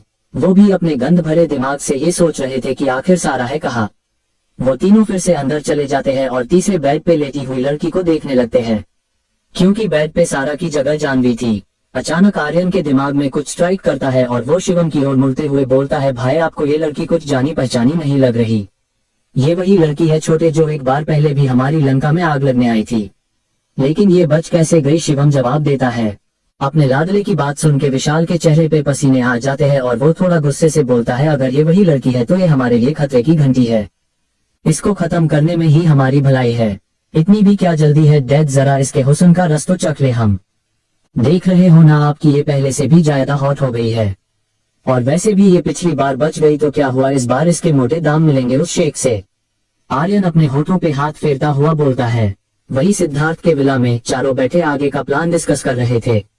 मिहिर ने जानवी के मंगलसूत्र में लगे जीपीएस से उसकी लोकेशन ट्रैक की थी, उसके अलावा उसे कुछ भी पता नहीं चल पाया था। वो तब तक कुछ नहीं कर सकता था जब तक जानवी को होश न आए। मिहिर को सिर्फ उस रेगिस्तान की लोकेशन मिली थी और जानवी की लोकेशन अंडरग्राउंड बता रहा था, मतलब रेगिस्तान के अंदर। इस वजह से वो काफी परेशान थे क्योंकि वहां पे दूर दूर तक रेत की टीलों के अलावा और कुछ भी नहीं था। अब तो सिर्फ उनकी लास्ट होप जानवी ही थी जो अब तक बेहोश थी। वो उसके होश में आने के इंतजार के अलावा और कुछ भी नहीं कर सकते थे। मिहिर ने उसके मंगलसूत्र में एक जीपीएस के साथ कैमरा और माइक्रोफोन भी फिट किया था जिससे वो जब चाहे तब उसको देख और सुन सकता था, लेकिन वो तभी ऑन होते जब जानवी उसने लगे बटन को प्रेस करती। वही इंडिया के राज्य केरला में एक लड़की जो सफेद कपड़ों में लिपटी हुई थी, उसकी पूरी बॉडी पे एक ग्रीन कलर का लेप लगा हुआ था और उसे पास ही 2 लेडीज बैठी हुई थी। उसमें से एक लड़की उसकी बॉडी पे वो लेप लगा रही थी और दूसरी पत्थर पे कुछ जड़ी बूटियों को पीस रही थी। थोड़ी देर में वो दूसरी लड़की उन जड़ी बूटियों को पीस के एक बर्तन में निकाल लेती है और सफेद चादर में लिपटी हुई लड़की के मुंह उसकी 2 बूंद डाल देती है। थोड़ी देर में उस रूम का डोर ओपन होता है और एक सकस अंदर आता है। उसके आते ही वो दोनों लड़कियां बाहर चली जाती है। वो सकस अंदर आकर उस लड़की के पास बैठ जाता है और एक तक उसके चेहरे को देखने लगता है। थोड़ी देर उसको यूं देख के वो सकस बोलता है, आप बहुत जल्द ठीक हो जाएंगी और आपका ये दिमाग भी पूरी तरह से साफ हो जाएगा। फिर हम दोनों यहाँ से बहुत दूर चले जाएंगे, हमेशा के लिए, और अपनी एक नई दुनिया बसाएंगे। इतना बोल के वो सकस बाहर चला जाता है और उन दोनों लड़कियों को बोलता है उनके लिए दवाइयों की डोज बढ़ाए और जल्दी से जल्दी उनको ठीक कीजिए। इतना बोल के वो सकस वहां से चला जाता है और वो दोनों लड़कियां अपने अपने काम में लग जाती है। नेक्स्ट डे दुबई में सिद्धार्थ और उसकी पूरी पलटन ने पूरी रात से अपनी पलके को एक बार भी नहीं झपकाया था, इस उम्मीद में कि पता नहीं कब जानवी को होश आए, वो लोग उससे बात कर पाए। अगले दिन उनका इंतजार खत्म होता है और जानवी को होश आता है। जानवी धीरे धीरे अपनी आंखें खोलती है और एक पल को खुद को एक नई जगह पे पाके वो डर जाती है, लेकिन जल्द ही खुद को संभाल लेती है क्योंकि शायद वो जानती है कि ये जगह कौन सी है। उस जगह को देख के वो एक बार फिर अपनी पुरानी यादों में खो जाती है। फ्लैशबैक। जानवी, सिद्धार्थ, विराज, मिहिर और कबीर पांचों बचपन से ही साथ थी। जानवी के मॉम डैड इस दुनिया में नहीं थे, लेकिन सना जी उसे अपनी बेटी ही मानती थी। उन सब की स्कूलिंग एक ही स्कूल से हुई थी। उसके बाद वो आगे की पढ़ाई के लिए यूएसए चले जाते हैं। उनकी पांचों की दुनिया उनसे ही शुरू होती थी और उनसे ही खत्म होती थी। उनकी जिंदगी में सब कुछ सही चल रहा था, लेकिन सिर्फ तब तक जब तक शिवम और आर्यन की नजर श्री पे नहीं पड़ी थी। श्री काफी खूबसूरत थी, वो अपनी स्कॉलरशिप से वहाँ पढ़ाई कर रही थी और दिखने में भी काफी खूबसूरत थी। श्री हॉस्टल में रहती थी और उन पांचों की दोस्त भी। श्री को भी उन्होंने अपने साथ अपने घर में रहने को बोला था, लेकिन श्री किसी पे भी बोझ नहीं बनना चाहती थी, इसलिए उसने मना कर दिया। शिवम और आर्यन भी उसी कॉलेज में ट्रांसफर होके आते थे और वो लोग हद से ज्यादा कमीने थे। आए दिन उनके कमेंट्स वीसी को मिलते थे, इसलिए उन्हें कॉलेज से निकल दिया गया था। लेकिन अपने बाप के पैसे की वजह से उनको इस कॉलेज में फिर से एडमिशन मिल जाता है। उन लोगों को पढ़ाई से कोई मतलब नहीं था, वो लोग तो कॉलेज भी सिर्फ अपनी हवस के लिए आते थी कि कोई नई लड़की माइक और वो अपनी प्यास बुझा सके। उस दिन भी वो दोनों कॉलेज ही आए थे, पर पार्किंग में अपनी गाड़ी के ऊपर लेटे हुए लड़कियों को स्कैन कर रहे थे, लेकिन उन्हें अब तक कोई भी पसंद नहीं आई थी। तभी उन्हें कॉलेज के एंट्री गेट से श्री अंदर आते हुए दिखाई देती है। उसने एक क्रॉप टॉप के साथ शॉर्ट्स पहने हुए थे, जिसने उसका फिगर बहुत अच्छे से रिवील हो रहा था और वो हद से ज्यादा हॉट लग रही थी। श्री को देख के शिवम और आर्यन दोनों के ही मुंह से लाल टपकने लगती है। श्री जल्दी जल्दी अंदर जा रही थी कि शिवम और आर्यन उसका रास्ता रोक के खड़े हो जाते हैं और उसको ऊपर से लेके नीचे तक स्कैन करने लगते हैं। श्री को उनकी नजरों से ही घिन आ रही थी। वो वहां से जाने लगती है कि शिवम उसका हाथ पकड़ के रोक लेता है और उसकी कमर पे हाथ फिराने लगता है। श्री को उनका चुना गुस्सा दिला रहा था और उसने गुस्से से शिवम को एक थप्पड़ मार दिया। अपने भाई को मार खाते देख आर्यन को भी गुस्सा आता है और वो जबरदस्ती श्री के पास जाके उसको किस करने वाला होता है कि तभी वहां सिद्धार्थ और उसकी टीम आ गई थी। वो जब श्री के साथ बदसलूकी देखते हैं कि उनका दिमाग खराब हो जाता है और वो चारों मिलकर उन दोनों की जम के धुलाई करते हैं। उस दिन उन लोगों ने शिवम को और आर्यन को छोड़ दिया था क्योंकि श्री को अपनी कॉलेज की फिक्र थी, कहीं उसको इन सब में शामिल करके रस्टिकेट कर दिया गया थी, इसलिए वो उन चारों को रोक लेती है। लेकिन किसको पता था कि ये उसकी जिंदगी की सबसे बड़ी भूल होगी। जानवी उस दिन किसी वजह से लेट थी तो वो ये सब नहीं जानती थी। उस दिन शिवम और आर्यन अपनी बेइज्जती का घूंट पीट के वहां से निकल जाते हैं, अपनी टूटी फूटी हालत को घसीटते हुए। उसके बाद वो कभी कॉलेज नहीं आए और फिर आया वो मनहूस दिन। जान उन सब की हंसती खेलती दुनिया को शिवम और आर्यन की नजर लगी। सिद्धार्थ के दादाजी की तबीयत खराब होने की वजह से सिद्धार्थ और विराज इंडिया वापस आ जाते हैं। आना थी कबीर, मिहिर और जानवी भी चाहते थे, लेकिन सिद्धार्थ ने मना कर दिया। उस दिन मिहिर, कबीर, जानवी और श्री का बर्थडे सेलिब्रेट करने के लिए एक होटल में गए हुए थे, लेकिन उनकी गलती ये थी कि वो जिस होटल में गए थे वो विशाल का होटल था, जहां उसके दोनों लाडले अक्सर अपनी प्यास बुझाने के क्यूब जाते थे और उस दिन भी वही हो रहा था। वहां मिहिर, जानवी, कबीर और श्री ने अपने लिए एक प्राइवेट रूम बुक किया था और वो चारों उसी में चले गए थे। अचानक श्री को याद आता है कि वो अपना फोन गाड़ी में भूल गई है। वो अपना फोन लेने के लिए पार्किंग में चली जाती है। वही बाकी सब रूम में उसका वेट करने लगते हैं। वही शिवम और आर्यन भी उसी होटल में रात बिताने के लिए आ रहे थे कि तभी वो अंदर जाती श्री से टकरा जाते हैं। श्री को उन दोनों को देख के काफी गुस्सा आता है, लेकिन वो कोई तमसा नहीं चाहती थी, इसलिए चुपचाप चली गई। लेकिन श्री को देख के आर्यन और शिवम को अपनी बेइज्जती याद आती है और उन दोनों का खून खोल जाता है। वो रिसेप्शन पे जाके उन सब के बारे में पता करते हैं तो उनका आसानी से सब पता चल जाता है। वो लोग उसके बाद एक प्लान बनाते हैं और उन चारों के खाने में ड्रग मिला देते हैं। जानवी जो कि जूस पी रही थी, उसके कपड़ों पे जूस गिर गया था, इसलिए वो अपने कपड़े साफ करने के लिए वॉशरूम चली जाती है। वही उसके पीछे बाकी सब अपना खाना शुरू कर देते हैं। उनके खाने में इतना ड्रग था कि कुछ ही मिनट में वो पूरी तरह बेहोश हो जाते हैं। उसके बाद शिवम और आर्यन श्री को लेके वहां से निकल जाते हैं। उनके जाते ही जानवी रूम में एंटर होती है और कबीर और मिहिर की हालत देख के शॉक्ड हो जाती है। वो उन दोनों को उठने लगती है, लेकिन उन्हें कोई असर नहीं होता। वो रिसेप्शन पे जाके हेल्प के लिए बोलती है कि तभी उसकी नजर श्री पे जाती है, जिसको शिवम और आर्यन लेके जा रहे थे। जानवी पुलिस को कॉल कर देती है और श्री को बचाने के लिए उनके पीछे जाती है। वो चुपके से उनकी गाड़ी में छुप जाती है। वही आर्यन और शिवम श्री को देख के खुश हुए जा रहे थे। जानवी की पुलिस को कंप्लेन काम आती है और पुलिस उन दोनों की कार के पीछे लग जाती है। वही कुछ पुलिस वाले मिहिर और कबीर के पास चले जाते हैं। अपने पीछे पुलिस को देख के शिवम और आर्यन का दिमाग खराब हो जाता है। वो दोनों अपने बाप से हेल्प मांगते हैं और उनका बाप यानी कि विशाल उन्हें समुद्र के रास्ते दुबई आने को बोलता है। वो लोग श्री को लेके शिप में सवार हो जाते हैं। उस शिप में हथियारों की एक कंसिनमेंट जाने वाली थी, इसलिए जानवी भी उनके पीछे उस शिप से दुबई पहुंच जाती है। और कुछ टाइम के बाद वो सब विशाल की काली दुनिया में होते हैं। जानवी फिर से उनकी कार की डिग्गी में ही थी, लेकिन अंदर जाने के बाद बॉडीगार्ड्स की वजह से वो कार से बाहर नहीं निकल पाती। विशाल अपनी डील को पूरा करने के लिए बाहर गया हुआ था, इसलिए उसे भी इन सब चीजों की कोई भनक ही नहीं थी। श्री को भी होश आ चुका था।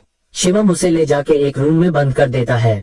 रात को शिवम नशे में चूर होके श्री के पास पहुंचता है। श्री को देख के उसे वो थप्पड़ याद आता है और उसकी आंखें गुस्से से लाल हो जाती है। श्री रोते हुए उसे खुद को छोड़ देने को बोलती है, लेकिन शिवम पे कोई असर नहीं होता।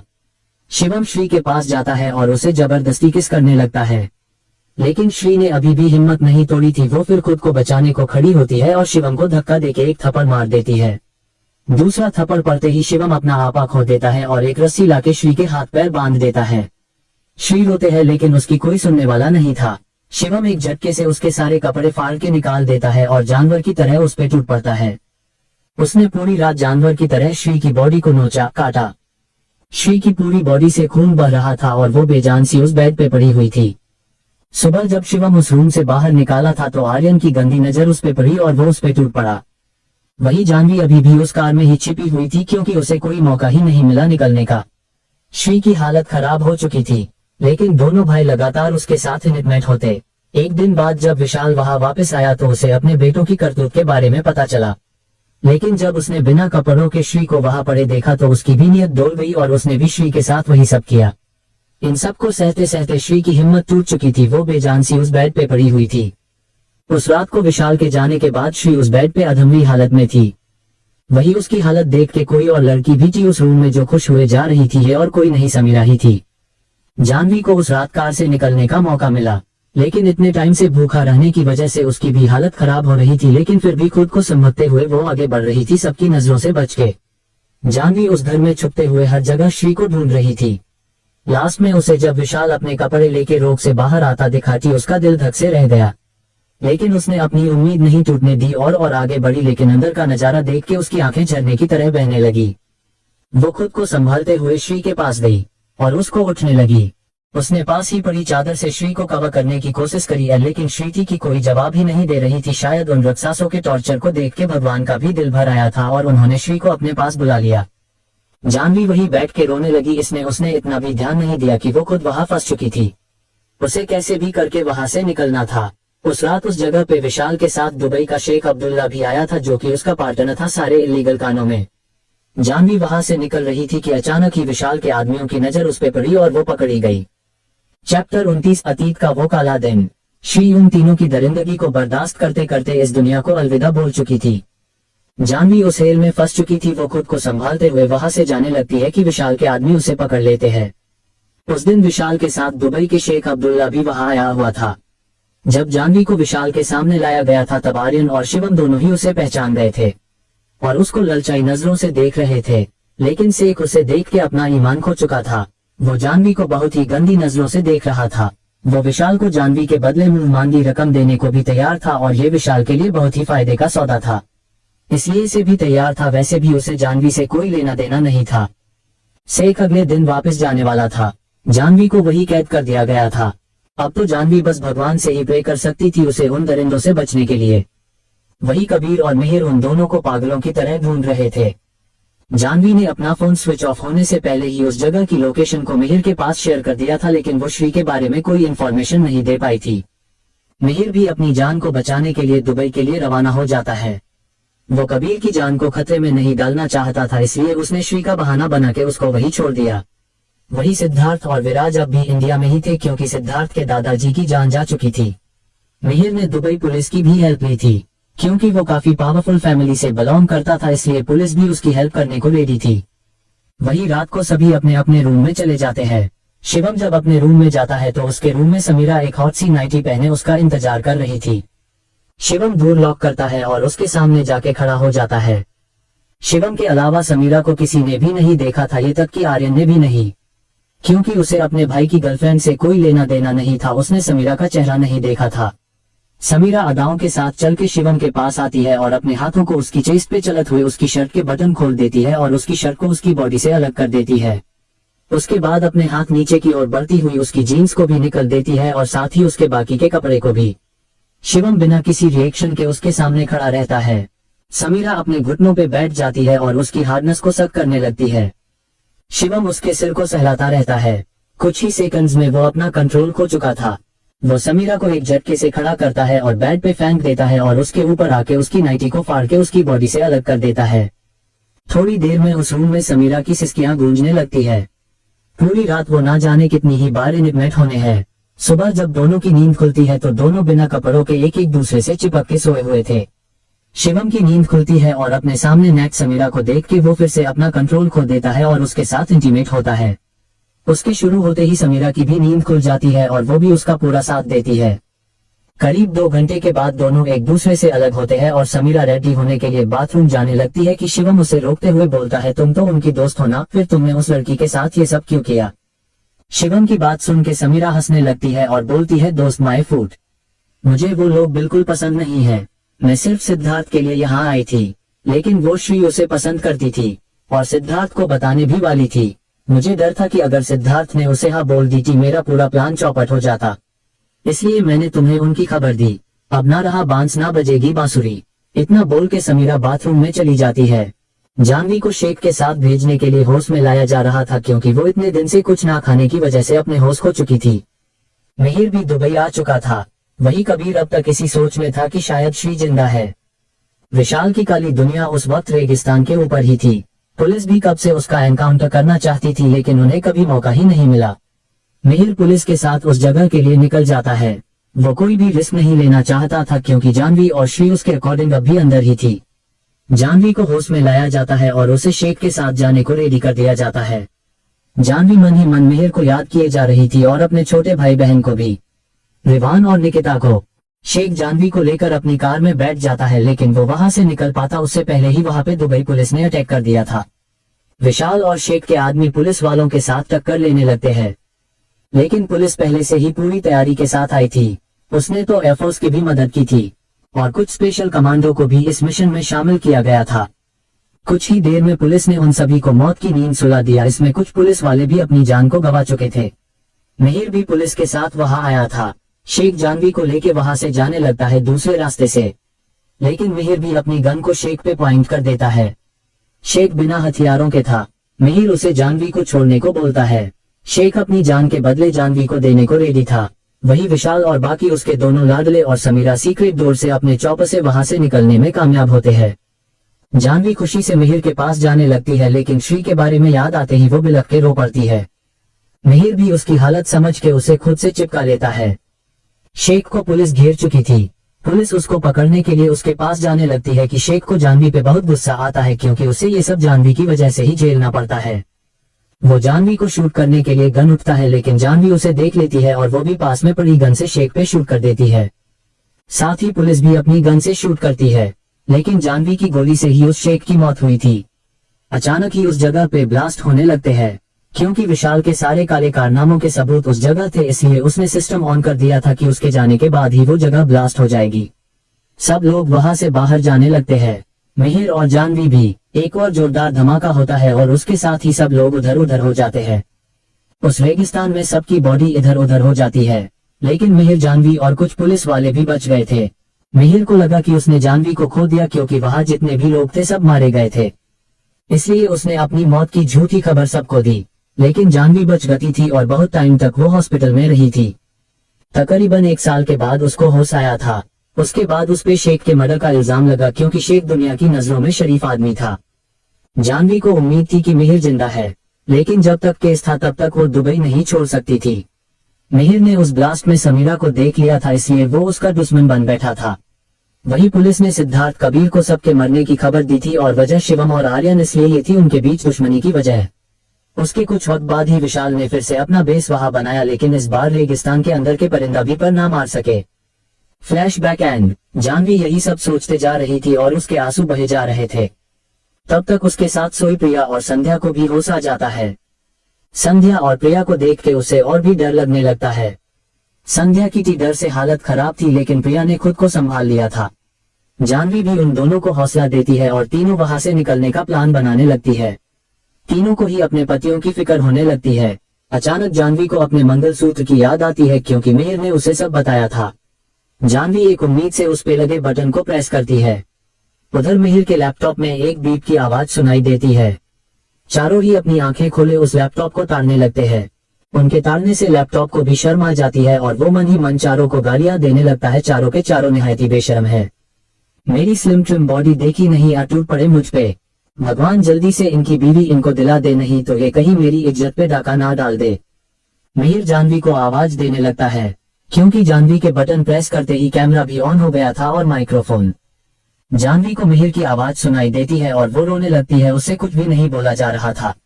मेहर जानवी को देखे जा रहा था। आंसू तो उसके भी तैयार बैठे थे, लेकिन उसको खुद को मजबूत रखना था। मेहर जानवी से पूछता है, बाकी सब ठीक है ना? तुम सब ठीक हो ना? उन कमीनों ने तुम्हें हाथ की नहीं लगाया ना? जानवी ना में जवाब देती है। जानवी को किसी के आने की आहट होती है और वो फिर से बेहोशी का नाटक करने लगती है। जो आदमी कुछ आवाज सबके आया था वो उनको बेहोश देख के वापस चला जाता है। मेहर जानवी को कुछ इंस्ट्रक्शन देता है और जानवी भी हाँ बोल देती है। वही मेहर अपने काम में लग जाता है, बाकी तीनों लड़के अपने काम में। वही जानवी के रूम में कुछ देर में एक आदमी को भेजा जाता है कुछ कपड़ों के साथ। वो आदमी जानवी और बाकी दोनों लड़कियों पे पानी डाल देता है। वो तीनों होश में आती है तो वो आदमी वो कपड़े फेंक के चला जाता है। आ जाते हुए बोलता है, जल्दी से रेडी हो जाओ क्योंकि आज तुम हुस्न परियों को बोली लगने वाली है। उस आदमी की बेस्ट सुन के तीनों के हाथ पैर कांप जाते हैं। जानवी फिर से माइक्रोफोन ऑन करके मेहर को सब ब्याह देती है और साथ ही ये भी होती है, देर मत करना, कहीं हद से ज्यादा देर हो जाए और कुछ भी ना बचे। विशाल, जानवी, सारा और प्रिया की बोली लगने वाला था ताकि हर रात कोई ना कोई उन्हें अपने बिस्तर पे रौंद सके। जानवी ने ये बात मेहर को बता दी थी। जानवी की बात सुन के मेहर को भी डर लगने लगा था कि कहीं एक बार देर ना हो जाए और वो जानवी को हमेशा के लिए खो दे। वही बेटे विराट, सिद्धार्थ और कबीर ने भी ये बात सुन ली थी। सबके चेहरे पे टेंशन साफ दिखाई दे रही थी। मेहर जानवी को बोल दो, हम उन्हें टाइम से लेने आ जाएंगे, अपनी जाने की तैयारी कर ली। कल होगा विशाल की काली दुनिया का अंत। इतना बोल के सिद्धार्थ वहां से चला जाता है। जानवी, संध्या और प्रिया का डर के मारे बुरा हाल था। ऐसा ही कुछ हाल चारों लड़कों का था, लेकिन उन्होंने अपने चेहरे को बिल्कुल कठोर बना रखा था। विशाल के बेस पे जानवी और प्रिया संध्या को संभालने में लगे थे, क्योंकि उसे तो हर छोटी बात पे डर लगता था और आज तो उनकी बोली लगने वाली थी। हम लड़कियों के लिए उनकी इज्जत ही सबसे बड़ी पूंजी होती है और अगर कोई उस पे हाथ डाले तो फिर आप सब भी समझ सकते हैं क्या बीतती है। उन तीनों को अपने प्यार पे भरोसा करना था कि वो लोग जरूरी आएंगे। जानवी उन कपड़ों को उठा लेती है और अपने आंसू पोंछ के प्रिया और संध्या को पास कर देती है। उनके पास रेडी होने के अलावा और कोई ऑप्शन भी तो नहीं था। उस पूरे बेड पे एक भी लड़की नहीं थी उन तीनों के अलावा। उन्हें डर था कि अगर उन्होंने उन लोगों की बात नहीं मानी तो कहीं वो उनके साथ जबरदस्ती ना करने पे आ जाए। तीनों खुद को मजबूत करके उन कपड़ों को पहन लेती है। वो कपड़े 2 पीस थे और हद से ज्यादा रिवीलिंग भी, लेकिन उनके पास कोई चारा भी नहीं था। वही चारों लड़के भी विला से बाहर आते हैं और अपनी अपनी बुगाती को दुबई की सड़कों पे दौड़ा देते हैं। कुछ ही देर में वो एक खाली जगह पहुंचते हैं जहां पहले से ही चॉपर रेडी था। चारों अपने अपने कार से बाहर आते हैं और आगे बढ़ जाते हैं। सिद्धार्थ के आदमी पहले ही वहां खड़े थे। सिद्धार्थ अपने आदमियों को कुछ इंस्ट्रक्शन देता है और उसके बाद वो चारों चॉपर में बैठ के वहां से निकल जाते हैं। विशाल के बेस में एक आदमी तीनों लड़कियों को लेने को आता है। उस आदमी के मुंह में उन तीनों को देख के ही पानी आ जाता है, लेकिन अफसोस वो कुछ कर नहीं सकता था क्योंकि उसके बॉस का ऑर्डर जो था। तीनों लड़कियां अपनी आंखों में एक आग लिए आगे बढ़ती है। अब उनके चेहरे पे कोई डर नजर नहीं आ रहा था। थोड़ी देर में वो तीनों एक हाल जैसी जगह पे थी। तीनों ने एक दूसरे का हाथ पकड़ा हुआ था। उस पूरे हॉल में दुबई और बाकी जगहों से आए आदमी बैठे हुए थे और उनको हवस भरी नजरों से घूर रहे थे, लेकिन वहां बैठे किसी भी आदमी में उतनी हिम्मत नहीं हो रही थी कि वो उन तीनों लड़कियों से नजरें तो मिला पाए। वो कहते हैं ना को जब बात हमारी इज्जत पे आती है तो हम चंडी भी बन जाते हैं। वहीं पे एक किंग साइज सोफे पे विशाल बैठा हुआ था और उसके अगल बगल उसके दोनों लाल पीले बैठे थे। शिवम और आर्यन की तो उनको देख के ही पेंट गीली हो चुकी थी, लेकिन अफसोस उनका कनेक्शन सिस्टम तो उनकी बॉडी से पहले ही अलग हो चुका था। हाल आइन बैठा एक बुरा आदमी तीनों लड़कियों को देखते हुए बोलता है, मिस्टर विशाल माल तो बिल्कुल जहर है, लेकिन हम देखना चाहेंगे कि कितनी आग है इन तीनों में। ऐसा रूखा सूखा कुछ पसंद नहीं आ रहा है, एक डांस हो जाए इन तीनों हसीनों का। क्यों नहीं आरिफ साहब, बिल्कुल जैसा आप चाहे, विशाल जवाब देता है। तीनों लड़कियां विशाल की ओर मुड़ती है और तीनों एक आग के साथ बोलती है, तुमने अपनी जिंदगी की सबसे बड़ी गलती कर दी हमें हाथ लगा के। आज तुम्हारा अंत होगा और तुम्हारी इस काली दुनिया का भी। आज हम तीनों नाचेंगे और जरूर नाचेंगे, लेकिन तुम कमीनों के लिए नहीं, अपने यार के लिए, अपने प्यार के लिए, दिलदार के लिए। तीनों लड़कियां एक दूसरा का हाथ छोड़ती है और जानवी बीच में और संध्या और प्रिया उसके साइड में खड़े होकर लिरिक्स गाती है और डांस करने लगती है। वही चौप में चारों को ही एक अलग सी बेचनी हो रही थी। पता नहीं इस इश्क में क्या कमाल होता है, दर्द में महबूब होता है और दर्द हमारे सीने में उठता है। चौपर बेस से कुछ दूर रुकता है और सिद्धार्थ, विराज और कबीर स्नाइपर और AK-47 के साथ बाहर आते हैं। मिहिर चौपर में ही होता है क्योंकि उसका काम वही का था। हाल में आए सारे दरिंदे एक एक करके अपनी सीट से खड़े हो जाते हैं और उन लड़कियों के पास जाके उन्हें छूने की कोशिश करने लगते हैं, लेकिन वो छू पाए उससे पहले ही तीनों उस जगह से हट जाती। तीनों की ही आंखें में दर्द का सैलाब उमड़ आया था। सिद्धार्थ के आदमी भी वहां पहुंच चुके थे और सबके पास न्यू एडिशन के हथियार थे। सब लोग अपने अपने खिलौने के साथ आगे बढ़ने लगते हैं। चौपर में बैठे मिहिर ने भी अपना काम स्टार्ट कर दिया था। उसने विशाल के पूरे सिक्योरिटी सिस्टम को हैक करके तोड़ दिया था और अब वो वहां के CCTV को हैक करने में लगा हुआ था। सारे आदमी और सिद्धार्थ, विराज और कबीर सब लोग मिहिर के साथ कनेक्टेड थे। मिहिर ने सबको सिस्टम ब्रेक होने का सिग्नल दे दिया था।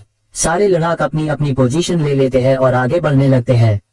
उनके रास्ते में जो भी आ रहा था उसको सब्जी मूली की तरह काट रहे थे। वही इन सब से बेखबर विशाल का हैकर तो डांस को एंजॉय कर रहा था। उन्हें खबर ही नहीं थी कि उनके बाप आ रहे हैं। मिहिर ने वहां के CCTV को हैक कर लिया था और अंदर जा सीन देख के उसकी आंखें आग उगल रही थी। उसने सिद्धार्थ और उसकी टीम को इंस्ट्रक्शन दिए कि उन्हें कहां से और कैसे जाना है, किस जगह पे कितना खतरा है। तीनों लड़कियों की आंखों से आंसू बहे जा रहे थे क्योंकि वो लोग उन्हें बहुत ही बुरी तरह से छूने की कोशिश कर रहे थे। सिद्धार्थ के सारे आदमी में हाउस तक पहुंच चुके थे। मिहिर ने पहले ही अंदर की सारी सिचुएशन बता दी थी। उसने में दूर की सिक्योरिटी सिस्टम जो हैक करके ब्रेक कर दिया। अंदर जो भी गुंडा आदमी उनके सामने आ रहा था वो उसको वही भून रहे थे। तीनों लड़कियों के सब्र का बांध टूट जाता है और तीनों डांस बंद करके एक दूसरे को पकड़ के रोने लगती है। उन तीनों को यूं रोता देख के विशाल जोर जोर से हंसने लगता है और फिर उनके पास आके बोलता है, क्या हुआ तुम्हारे यार, तो देख नहीं रहे, कहीं उनका मन तो नहीं भर गया तुमसे।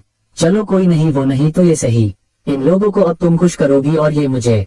इतना बोल के विशाल रावण की तरह हंसने लगता है, लेकिन अचानक ही दूर खुलता है और उसके 10 मिनट के बाद सिचुएशन कुछ ऐसी होती है कि विशाल की कुर्सी पे सिद्धार्थ अपने एक पैर पे दूसरा पैर चढ़ाए बैठा था और उसी साथ ही विराज और कबीर भी, और विशाल और उसकी पूरी पलटन फर्श पे पड़ी हुई थी और सबके मुंह से खून बह रहा था।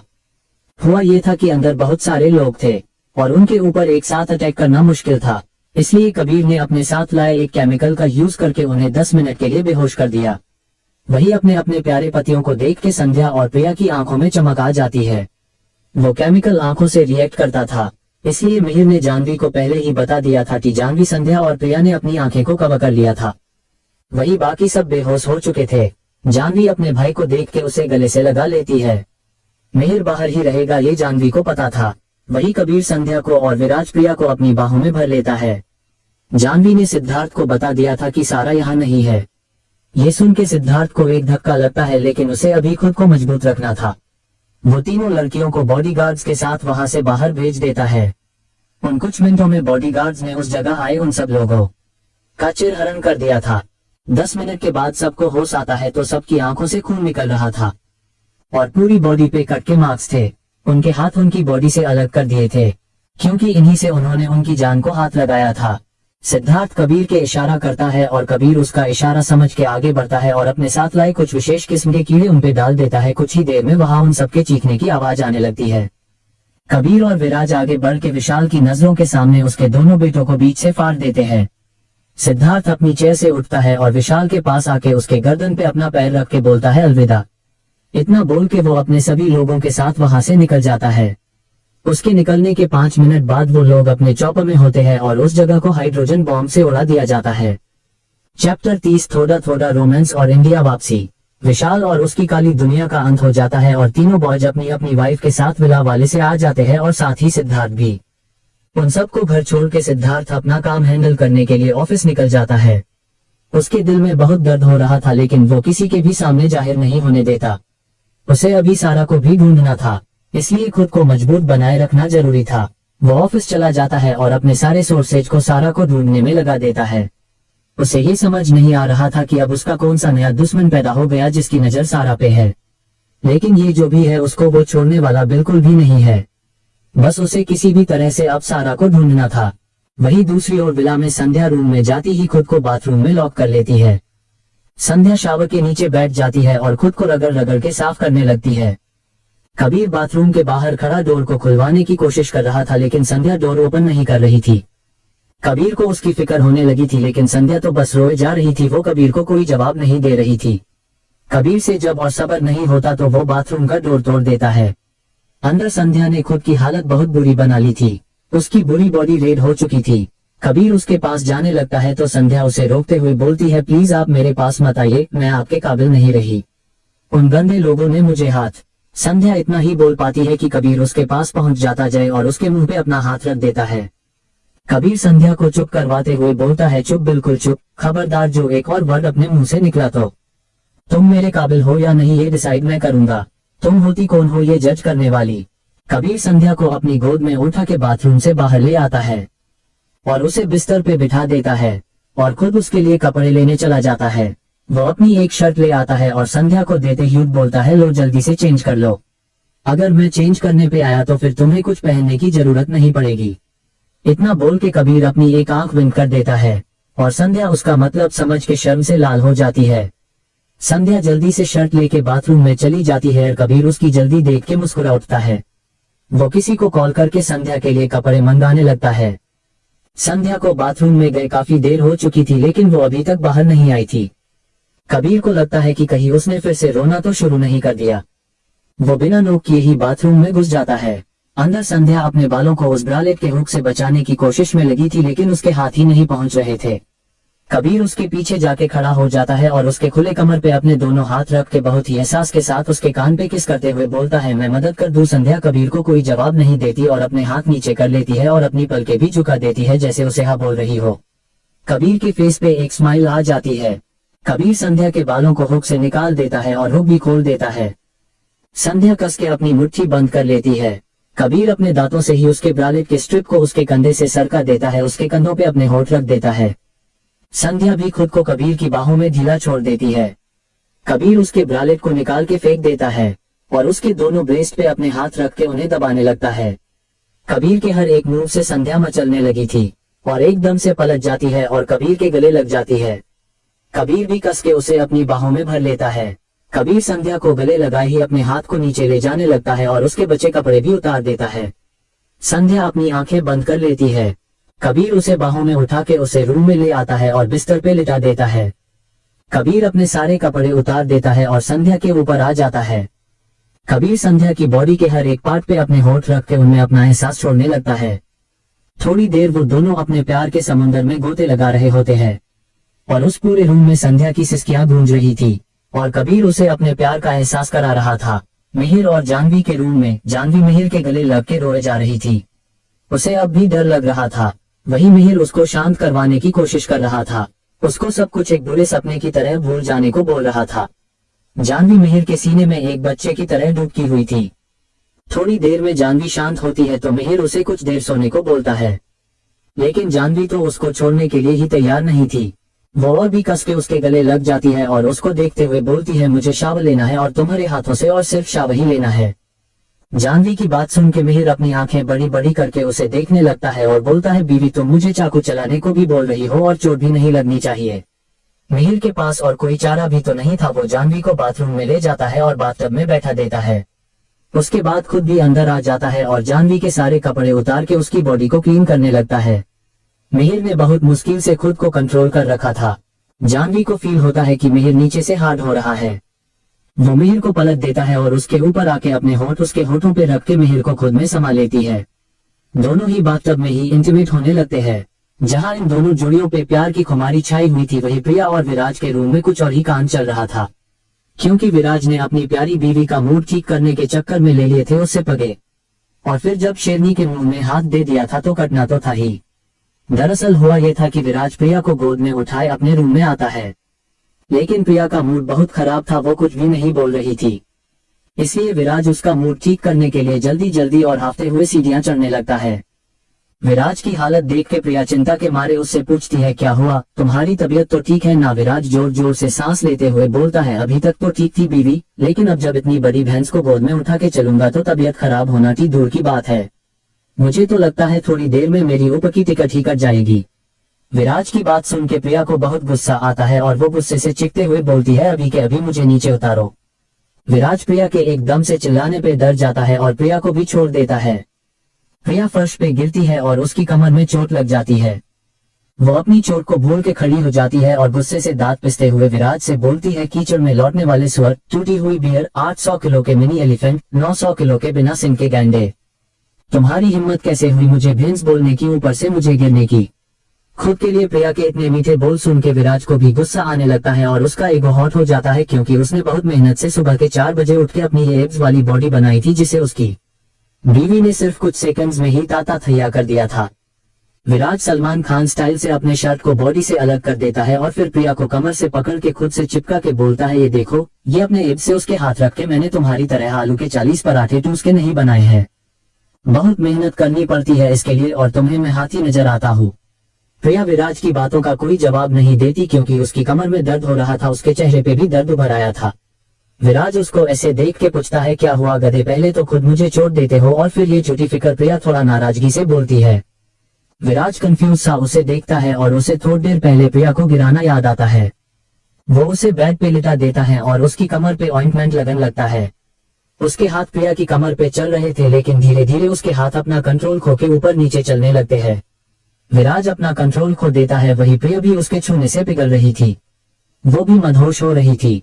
विराज एक झटके से उसकी बॉडी से सारे कपड़े अलग कर देता है और अपने भी बचे हुए कपड़े उतार के पीछे से ही उसमें एंटर करता है। थोड़ी देर के बाद दोनों ही थक के एक दूसरे को बाहों में भर के सो जाते हैं। नेक्स्ट डे सब लोग एयरपोर्ट पे होते हैं। सिद्धार्थ रात भर विला नहीं आया था, वो डायरेक्ट एयरपोर्ट ही आ जाता है और थोड़ी देर में सब लोग इंडिया के लिए उड़ान भर लेते हैं।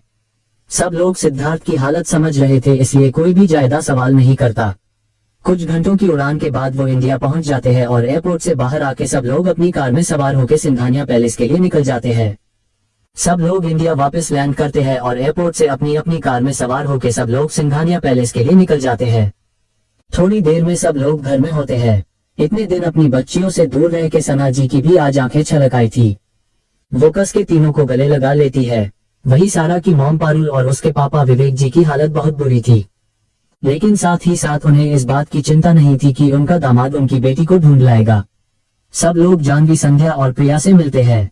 पारुल जी अपनी बेटी को वहां ना देख के सिद्धार्थ के पास जाती है और रोते हुए अपने हाथ जोड़ के बोलती है, प्लीज मेरी बच्ची को वापस ले आइए। पता नहीं किस हाल में होगी वो इस वक्त। विवेक जी आगे आके अपनी वाइफ को संभालने लगती है। उससे पहले ही सिद्धार्थ उनके हाथ नीचे करते हुए बोलता है, आप फिक्र मत कीजिए मॉम, मैं उसे जल्द ही ले आऊंगा। इतना बोल के सिद्धार्थ अपने रूम में चला जाता है। थोड़ी देर में चारों लड़के और उनके साथ शान भी स्टडी रूम में होता है। मेहर अपनी उंगलियों को लैपटॉप के कीबोर्ड पे नचा रहा था। सिद्धार्थ शान को पूछता है, तुम्हें किसी पे शक है? मेरा मतलब है सारा की किसी से दुश्मनी। शान कुछ सोचने लगता है। थोड़ी देर में अपने दिमाग पे जोर डाल के वो बोलता है, राज कपूर। ये किस खेत की मूली है? विराज पूछता है। शान आगे बोलता है, दी पढ़ाई में काफी अच्छी थी। अपने स्कूलिंग के बाद उन्होंने अपनी स्कॉलरशिप से दिल्ली के सबसे बेस्ट कॉलेज आइन एडमिशन लिया था। उसी कॉलेज में राज कपूर भी पढ़ता था। अमीर बाप की बिगड़ी हुई औलाद। शुरू के पहले 2 साल सब ठीक था, लेकिन लास्ट ईयर में राज पहले लंदन में पढ़ता था। जब दी लास्ट ईयर में थी तभी ये राज ने एडमिशन किया था। दी को कॉलेज में सिर्फ पढ़ाई से मतलब था, वही राज को उसके पुराने कॉलेज से रिस्ट्रिकेट किया गया था और अपने बाप के पैसे से उसने एडमिशन किया था। राज दी को देखने भर से ही उनका दीवाना बन चुका था। उसने दी से बहुत बार दोस्ती की कोशिश की थी, लेकिन दी हर बार रिजेक्ट कर देती थी। राज हर वक्त दी के साथ ही रहना चाहता था, इसलिए उसने टीचर को बोल के खुद को दी को पढ़ने के लिए बोल दिया था। एक दिन उसे लाइब्रेरी में पढ़ा रही थी और उस वक्त राज ने अपने लोगों को बोल के सबको वहां से भगा दिया था। उस दिन उसने न सिर्फ दी को प्रपोज किया था, बल्कि उन्हें जबरदस्ती करने की भी कोशिश की थी, लेकिन इन सब में वो कामयाब नहीं हो पाया, क्योंकि उस दिन मैं दी को कॉलेज लेने गया था। मैंने गुस्से से राज को बहुत मारा था। मेरे साथ मेरे दोस्त भी थे तो मुझे ज्यादा दिक्कत नहीं हुई थी। उसके बाद हमने पुलिस को कंप्लेन कर दी थी। राज को कॉलेज से निकाल दिया गया और उसके डैड ने उसे कहीं बाहर भेज दिया। ये तो मुझे भी नहीं पता कि कहाँ भेजा, लेकिन जाने से पहले राज दी से मिलने आया था और उसने कहा था कि एक ना एक दिन वो दी को अपना बना के ही रहेगा। राज बहुत ही सनकी आदमी था, शायद उसे कोई बीमारी थी। राज चला गया और उसे बाद कभी लौट के नहीं आया और हम भी ये सब भूल चुके थे। लेकिन कुछ दिन पहले ही मैंने उसे एक मॉल में देखा था। मैं उसके पीछे भी गया था लेकिन उससे पहले ही वो गायब हो गया। शान अपनी बात खत्म करता है, तभी मिहिर के बोलने की आवाज आती है। सारा के मंगलसूत्र में जो जीपीएस था वो एयरपोर्ट पे डीएक्टिवेट हुआ है। उसके बाद की कोई लोकेशन नहीं है। सिद्धार्थ सबकी बात सुन के जियान को कॉल करता है और उसे राज कपूर के बारे में इंफॉर्मेशन निकलने को बोलता है। फिर मिहिर की तरफ मुड़ के बोलता है, मेरी शक्ल देखना बंद करो और जल्दी से एयरपोर्ट अथॉरिटी को कॉल करके सीसीटीवी मांगो। थोड़ी देर में सिद्धार्थ के पास जियान होता है और उसके हाथ में एक फाइल होती है। सिद्धार्थ जियान को इशारा करता है और जियान बोलना शुरू करता है, सर राज कपूर कपूर इंडस्ट्रीज का सीईओ है। उसके डैड और मॉम दोनों ही इस दुनिया में नहीं है। पिछले 2 साल से राज की कोई इंफॉर्मेशन नहीं है। कुछ लोग मानते हैं कि वो मर चुका है। वो बहुत ही सनकी किस्म का आदमी है। इस आदमी का दिमाग कभी कभी आउट ऑफ कंट्रोल हो जाता है। 18 साल की उम्र में एक बार इसने अपनी मदर की नहाते ह्यूट वीडियो बना ली थी जिसपे इनके फादर ने इनको लंदन भेज दिया था, वहीं मदर ने इनको थप्पड़ मार दिया था। इसलिए इन्होंने पास ही रखे चाकू से अपनी मदर का खून कर दिया और बाप ने अपनी झूठी इजाजत की वजह से बेटे को बचा लिया। और सर उस आदमी को आयुर्वेद में बहुत दिलचस्पी है और ये इसमें जीनियस भी है। ये आदमी तो कमीनों का सरदार निकला, कबीर बोलता है। सिद्धार्थ जियान को ऑर्डर देते हुए बोलता है, रॉकी को अपने साथ लो और राज की इंफॉर्मेशन निकलवाओ। तब तक मिहिर ने भी एयरपोर्ट का सीसीटीवी मंगवा लिया था। सब लोग ध्यान से फुटेज देखने लगते हैं लेकिन उन्हें कहीं भी सारा दिखाई नहीं दे रही थी। तभी विराज एक कैमरा को पोज करवाते हुए बोलता है, ये देखो। उस फुटेज में एक आदमी किसी लेडी को बुर्का पहनाए व्हील चेयर पे लेके जा रहा था। एयरपोर्ट में एंट्री करने से पहले ही वो आदमी पैकिंग में ही उस लेडी के गले से कुछ तोड़ के निकाल देता है और दूर फेंक देता है। उस वीडियो को जूम करके देखा जाता है तो वो सारा का ही मंगलसूत्र होता है। कोई भी उस आदमी का चेहरा नहीं देख पाता क्योंकि उसने अपने फेस को मास्क से कवर कर रखा था। जियान जब आगे पता करता है तो सबको पता चलता है कि राज अपने प्राइवेट जेट से सारा को लेके गया है। अब सिचुएशन ये थी कि कोई भी नहीं जानता कि राज ने लैंड कहाँ करवाया। सब लोग अपना ओन दिमाग यूज करने लगाते हैं। सबका अलग अलग डायरेक्शन में दिमाग जा रहा था। तभी रॉकी बाहर से आते हुए बोलता है, शायद केरला में है लेडी बॉस। रॉकी को आवाज सुन के सब लोग उसको घूर के देखने लगते हैं, जैसे बोल रहे हो अगर इसमें 1% भी झूठ हुआ तो तुम्हें हम जड़ी बूटियों में निचोड़ के गरम तेल में तल के सॉस के साथ खाएंगे। रॉकी खुद को बचाते हुए बोलता है, राज को केरला में देखा गया है कल। सिद्धार्थ अपनी जगह से उठता है और जियान को जेट रेडी करने को बोलता है। कुछ ही देर में रॉकी, जियान, सिद्धार्थ और मिहिर और जानवी भी केरला के लिए निकल जाते हैं। कुछ घंटे की उड़ान के बाद वो लोग केरला में लैंड करते हैं। एयरपोर्ट के बाहर पहले ही काफी सारी गाड़ियां उनके लिए खड़ी थी। जियान आगे बढ़ के कार का डोर ओपन करता है और सिद्धार्थ अपने खतरनाक ऑरा के साथ कार में बैठ के निकल जाता है। कार में ही रॉकी उसे बताता है कि उसके आदमियों ने राज पे नजर रखी हुई है, वो कल ही इसे जाने वाला है। वो लोग एयरपोर्ट से सीधा होटल चले जाते हैं। रात को सब लोग डिनर करके सो जाते हैं क्योंकि रात काफी हो चुकी थी और अब जो भी होना था वो सुबह होना था। वहीं दूसरी ओर सिंघानिया पैलेस में कबीर की हालत कुछ खस्ता हाल थी। बेचारा अपनी बीवी से प्यार करना चाहता था लेकिन बीवी तो भाव ही नहीं दे रही थी। दरअसल हुआ ये था कि कबीर का वेट करते संध्या की नींद लग गई थी। कबीर जैसे ही आया थी उसे अपनी बीवी का चांद सा मुखड़ा नजर आया। वो संध्या को किस करने के लिए आगे बढ़ता है लेकिन जैसे ही उसे किस करने वाला था संध्या की नींद खुल जाती है और वो किसी अनजान के डर से उसे धक्का मार देती है और कबीर सीधा फर्श पर गिर जाता है और उसके बम में चोट लग जाती है। संध्या जब कबीर का गुस्से से लाल चेहरा देखती है तो उसकी डर से हालत खराब होने लगती है। वो कबीर को उठते ही बोलती है, सॉरी मुझे लगाता नहीं कौन आ गया। लेकिन कबीर तो भाव खा रहा था। फिर क्या था, संध्या भी उसको फुल पावर मोड में आके मनाने लगी लेकिन कबीर को तो मजा आने लगा था, वो उसको तंग कर रहा था। संध्या को लगा कि शायद कबीर को काफी जोर से लग गई, इसलिए वो भी मना रही थी और मनाते हुए वो बोल देती है, पति परमेश्वर आप जो भी मेरी गलती की सजा देंगे वो मुझे मंजूर होगी। बस फिर क्या था, कबीर को मौका मिल गया। वो मौके पे चौका मारते हुए बोला, तो फिर दिखाई बीवी, जब तुम इतना इंसिस्ट कर ही रही हो तो मैं माफ कर देता हूँ और तुम्हारी सजा ये है कि तुम्हें मेरे बम पे दवाई लगानी पड़ेगी। बेचारी हमारी भोली भाली संध्या ये भी मान लेती है। जैसे तैसे आंख बंद करके वो उसके सारे कपड़े उतार देती है और उसको दवाई लगाने को अपना हाथ आगे बढ़ती है कि उससे पहले ही उसे अपने पति का खूबसूरत चेहरा मिरर में दिखाई देता है, जो कि अपने 32 दांतों का प्रदर्शन कर रहा था। कबीर की मुस्कुराहट को देख के संध्या को सारा माजरा समझ आ जाता है और वो पास में पड़ी कबीर की बेल्ट उठा के उसके दूसरे बम को भी लाल कर देती है। कबीर दर्द की वजह से एकदम से चिल्लाते हुए उठ जाता है। संध्या को गुस्से से घूरने लगता है, लेकिन आज तो संध्या उसे डबल गुस्से से घूर रही थी। कबीर को भी सारा माजरा समझ आ जाता है कि उसकी इतनी भोली बीवी उतनी भी भोली नहीं है।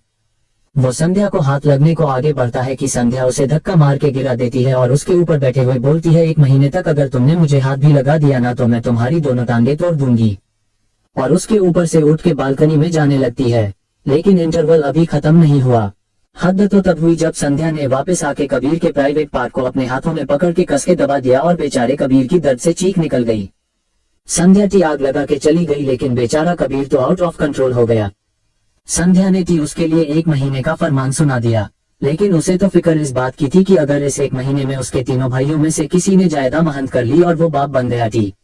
बेचारे को इस बात की भी फिक्र थी कि उसे सबसे पहले बाप बनना है, इसलिए संध्या के आगे पीछे लल्ला लोरी करते हुए घूम रहा था, लेकिन वो उसे देख भी नहीं रही थी।